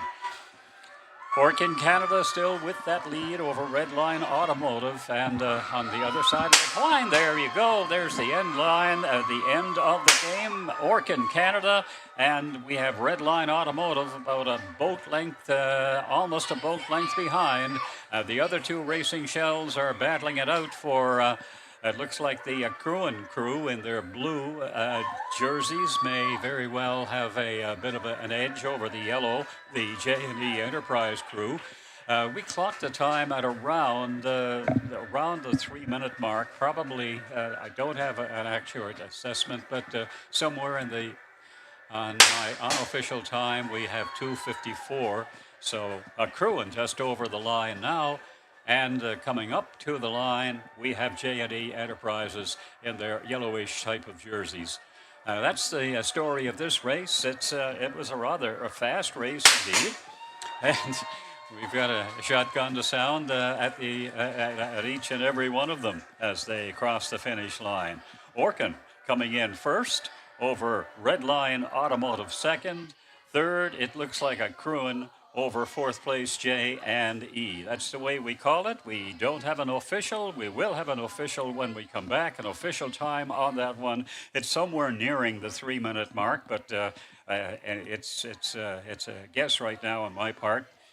In any event, we've got the final race completed, and we'll be drawing for the stakes, I guess, for the women's championship race, the Karen Curvin Trophy, and drawing for the stake positions for the Adrian Travers Trophy. But this fun race scheduled to be held between now and the time the championship races take place, and we do not know what to expect or if to expect anything on that particular on that venue. It's between the fire department, town of Placentia, and a regatta committee. We don't know what to expect. We'll be back with the final conclusion of this game, and this is coming to you live from Southeast Arm in Placentia.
Well, welcome back to the Placentia Regatta. We have the fun race underway, and the fun is that we don't know who's in which lane. We have the fire department, the town of Placentia, and the regatta committee. And it's anybody's guess as to maybe that's the fun part, that they don't want to disclose who's in which shell. In any event, they're half a minute into it right now, so they're at least they've got that much accomplished. We would probably think that the red might be committee shirts. I'm thinking that the committee shirts are red.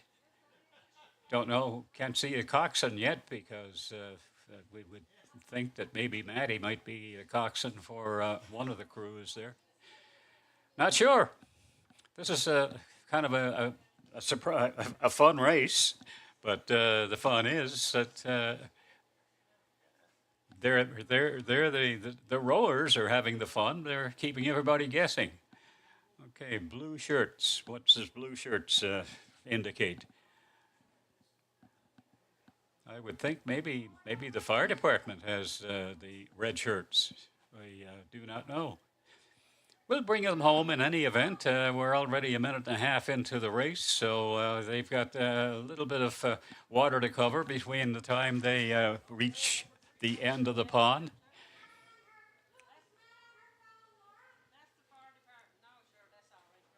Well, the fire department is in there, the town council is in there, and so is the regatta committee. So take your pick. Take potluck. Not sure which is going to be the winner on this one. It looks like the winner is going to be in lane number 2. So whichever crew is in lane number 2 is probably going to hold on to that slim lead. It's the slimmest of leads. The other one is dragging back there in lane number 4. They're kind of dragging. We do not know. It's the fire department or the town. Fire department seems to be the winner on this one. It looks like the fire department is in the black shirts and in the red shirts. Maybe the committee, they're over the line now. And well back of the pack, we have the town of Placentia, I would suspect. Unless there's a surprise crew in there that we do not know about. I don't know if we'll get official times on this or not. We'll just wait and we'll probably bring that to you. The final crew is over the finish line as we speak. And no shotgun for the third place finisher on this one. Just looking in the telescope here, we still don't know. Well, that was one of the most unusual races we've had. They rode a quarter course, and we still don't know. We think that the fire department may be the winners on this one. It looks like they may be in the middle lane. The way it's programmed in the booklet, the fire department, town of Placentia, and regatta committee in that order. So maybe they reversed the entire thing. I don't know. In any event, we'll have whatever official time is involved here. It's about 2 3/4 minutes. So let's all hold our breath for the winner on this one. It probably won't go down in the record books, but who knows? I mean, you might have fun races every year. We've got the Karen Caravan Ladies Championship coming up next. And when we come back, we will have the stake positions. I'm not going to venture a guess at those because I think maybe that Dawn Burke is in there, Studio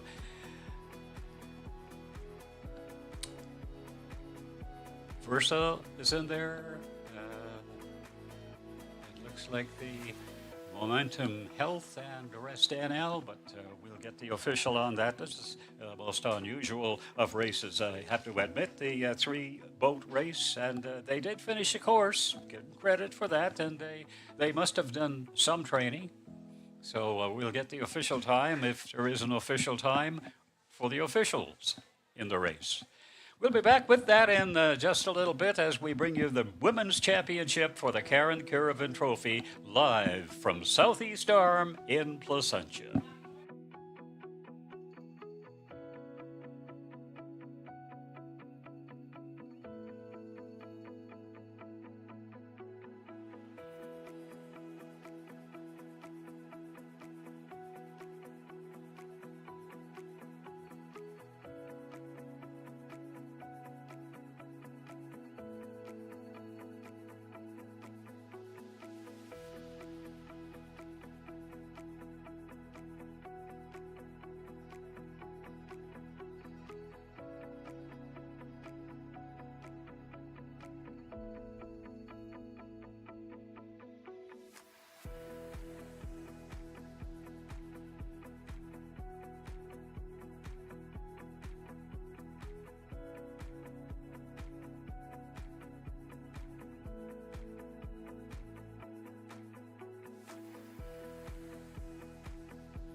Evening. This time around from the annual regatta here in Placentia. The slate of races for 2023, the 60th anniversary, is almost complete. We have two to go. One is the Women's Championship, Karen Caravan Women's Championship, and that's going to be decided in the next, within the next 8 or 10 minutes, I would imagine. The Karen Caravan Ladies Championship, scheduled to start at 6. We're about an hour behind schedule, but we did have a bit of a break this afternoon because they wanted to assess the pond conditions because of some gusty winds. No white caps this evening. It's an ideal condition for racing, and I'm sure that we're off to a really great start. We have in lane number 4, the nearby lane, we have Daw and Burke. They qualified with the fastest time of the day at 5:22:43. And they're in the Miss Placentia in lane number 4. Next to them, the next best time of the day, 5:29:37, Studio Verso, and they're rowing in the Miss Argentia. Momentum Health at 5:39:50 will be in lane number 2. And in the outside lane, All-Star Rebar, qualifying with a time of 5:40:66. And that's the status of the Placentia Regatta. The Women's Championship is on the line. The championships will be presented following this race to the women's, and the men's championship will follow in probably maybe 15, 20 minutes afterward. We've got everybody on deck here, and we're about ready to set the wheels in motion. I just got to lay down my headset for 1 second and pick up my timepiece.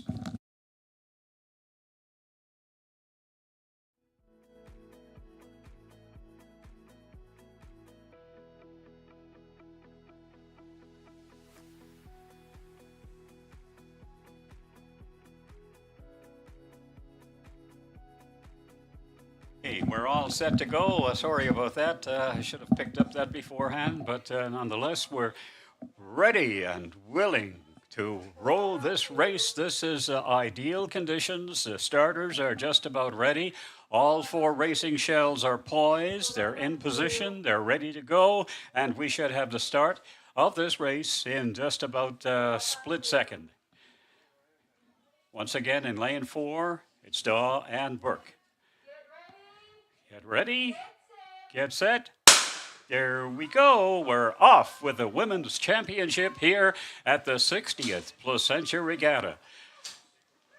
Everybody is pretty well even as they head down toward our vantage point past our studio window here, and on the way down the pond toward the midway markers. They'll turn those markers, and they will negotiate the individual buoys, and they'll be back with the results as time goes on. It's still a very even race. If we have to give the nod to anybody, it would be Daw and Burke. They're in the inside lane, and they're rowing very strongly indeed, but it's still anybody's race. It's still anybody's race. Studio Versa right next to them, and they're giving it everything they've got to be challenging them for the lead. Momentum Health qualifying with a time of 5:39:50, and All-Star Rebar, their qualifying time 5:40:66, and they're all in this race. This one is for all the marbles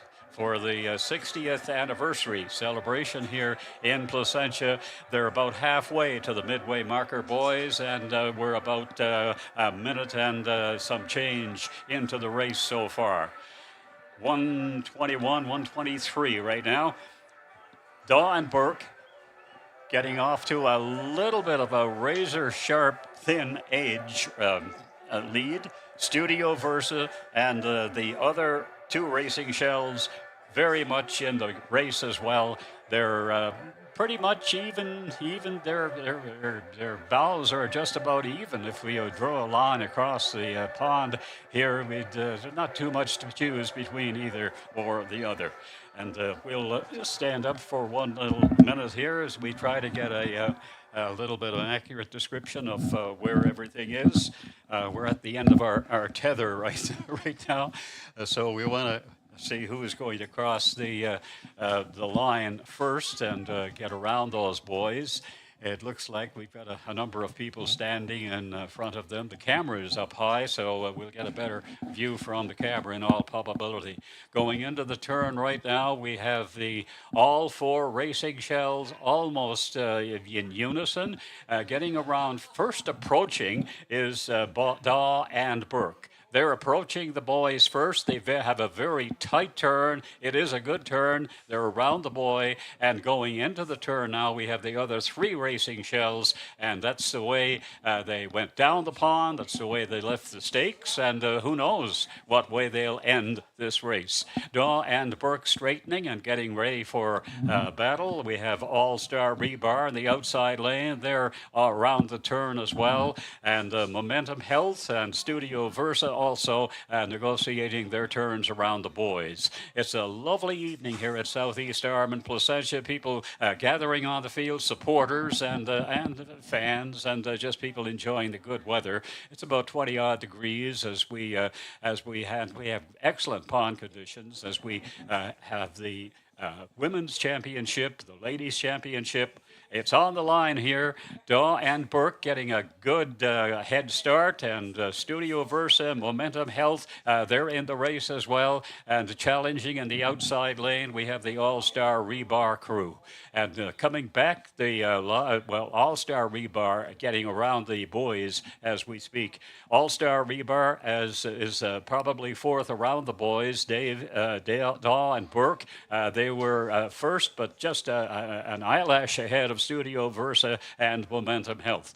So they're gaining momentum now as they head down toward the finish line, and it looks like the Daw and Burke crew has a bit of a lead.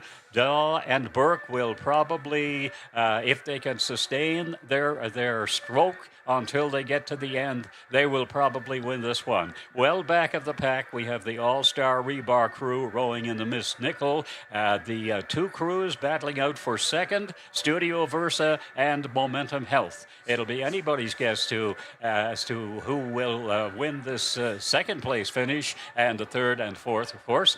The winner right now looks like it's going to be Daw and Burke, but they're still a substantial number of boat lengths away from the finish line. They have established a lead right from the get-go, and in second place we have to give the nod at this time to Studio Versa, and Studio Versa battling for second with Momentum Health. Momentum Health is trying to catch up, and I don't know if they can. They're about a less than a boat length behind them. All-Star Rebar is well back of the pack. Daw and Burke will win this one. They're a couple of boat lengths away from the finish line, and we'll clock them at 5:18.72. 5:18.72. In second place, it looks like it's going to be Studio Versa. Studio Verso. And in third position, it's Momentum Health as they just crossed the finish line as we speak. And well back, almost halfway back to the buoy positions, we have the All-Star Rebar crew in lane number 1, rowing in the Miss Nickel. So the winner of the Karen Caravan Ladies Championship here at Placentia, the 60th Placentia Regatta, is Daw and Burke, rowing their boat, the Miss Placentia. And congratulations to the winners on this one. Daw and Burke qualified with the fastest time of the day. They posted 5:22.43, I think, this morning, and they had an excellent show as well. Daw and Burke, the winner in the Women's Championship here at Placentia today.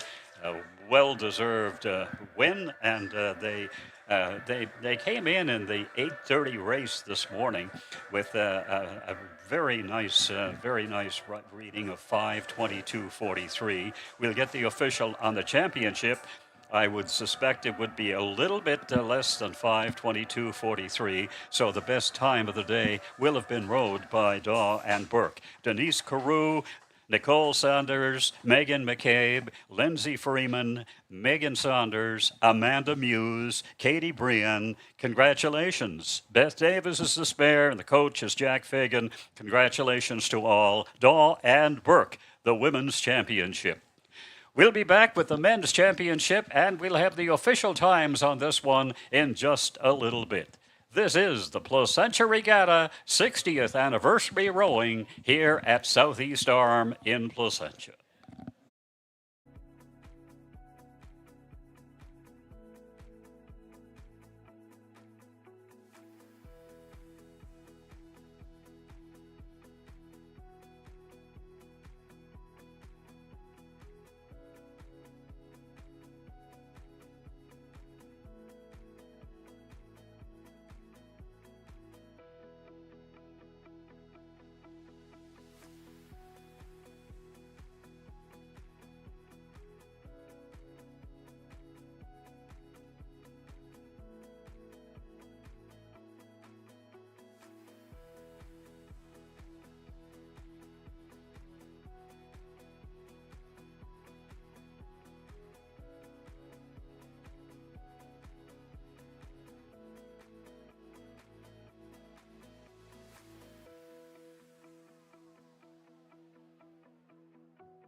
5 minutes to race time. That's the story of the championship race for the Adrian Travers Men's Championship here at the Placentia Regatta. This is the 60th annual regatta here in Placentia. It's the 60th anniversary. It all started in 1963. We have the official times in the Karen Caravan Ladies Championship. The Women's Championship won by Daw and Burke. They qualified with 5:22.43. They came home the winner, 5:18.72. That's the story of the championship for the women's category. In second place, it was Studio Verso. They posted a time of 5:33.25. Momentum Health, 5:36 even. Third place finisher. And All-Star Rebar a bit behind the pack at 6:42.25. They had some difficulty in getting around the number one boy, and it was a little slower turn than the others. Burke and Daw and Burke, they got around pretty much in good order with Studio Versa and Momentum Health. They were both right on their heels. So this sets the stage for the men's championship. All the four racing shells have gone on a little jaunt down the pond to about the middle of the pond. They've congregated back up around the stake position now, and they are jockeying for positions. Pond conditions are ideal. Very, very good this evening. We look forward to another good time on this one. Capital Home Hardware will be in lane number 4. They posted a qualifying time of 9:37.73 in the first race of the day. And that was at 8 o'clock, a little after 8 this morning. We've got pond conditions, first class. Sunny conditions, everything is looking good for the championship race today here at Southeast Arm in Placentia. We've got about 21 degrees, partly cloudy, a lot of blue sky up there still, unlimited visibility, and winds are south-southeast at about 17 clicks. So the pond conditions are looking good. Everybody is ready for this one. The folks on their supporters, the crew's supporters are all on the field, and we've got media there, and everything is green and go. Iceberg heat pumps in third lane, and in fourth, the last lane out from our vantage point here, Canadian Forces, and they qualified with 11:32.97 this morning. So Capital Home Hardware, the leader as of this stage of the game, and we'll get our stopwatch in gear, and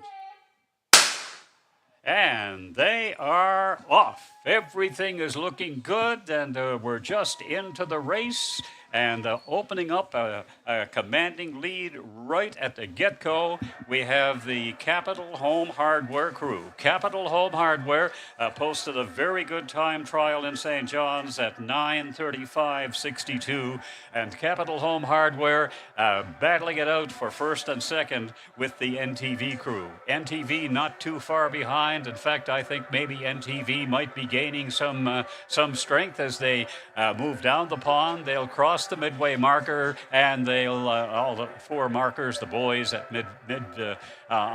midway through the course, and go all the way down to the end of the pond and make the turn around the boys. And hopefully everything will work to each and individual's favor here.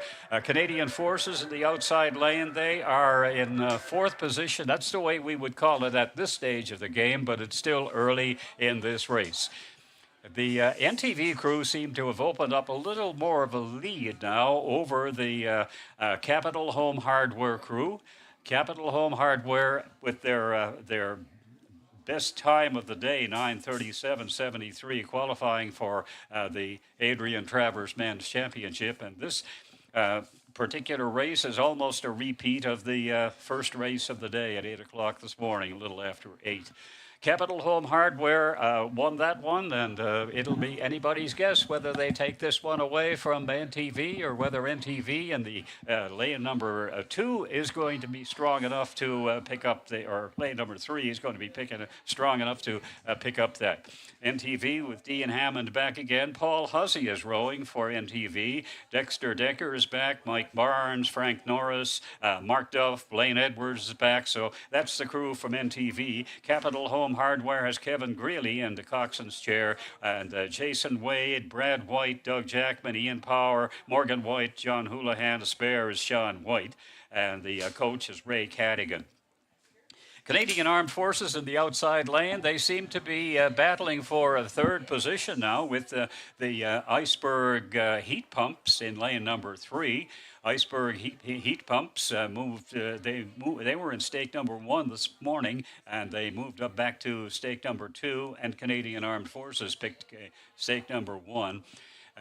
Tina Ring Hunt with Robert Ring, Matt Hiscock, Mike Lacey, Dave Jeans, Jeff Clooney, Derek McGrath, and the spare Trevor Ring. And Canadian Armed Forces men Benjamin Colborne is in the driver's chair. Rick Blanchard, John Roberts, Zach Lang, Jeff Kelly, Rob Peddle, Colin Parsons. The spare is Matt Martin, and the coach is Alicia Chalk. So the Capital Home Hardware leading for just a shade when they left the stake positions, but it's still anybody's race as they head down toward the end of the pond and around the kegs. The MTV crew challenging them all the way, and I think they may have opened up a little bit of a lead right now as they move down towards the turning of the boys. And sometimes a race can be won or lost at the boys. One crew was disqualified this morning for just coming in a little bit too tight, and the bow, of course, went on the wrong side of the keg, and that's the reason why it was a disqualification.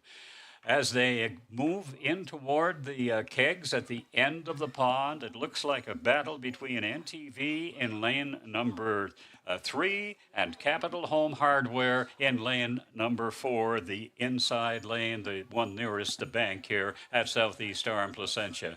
They're moving a little bit closer now to the end of the pond and just making the turn. NTV, they've got a fairly substantial turn to compared to the Capital Home Hardware.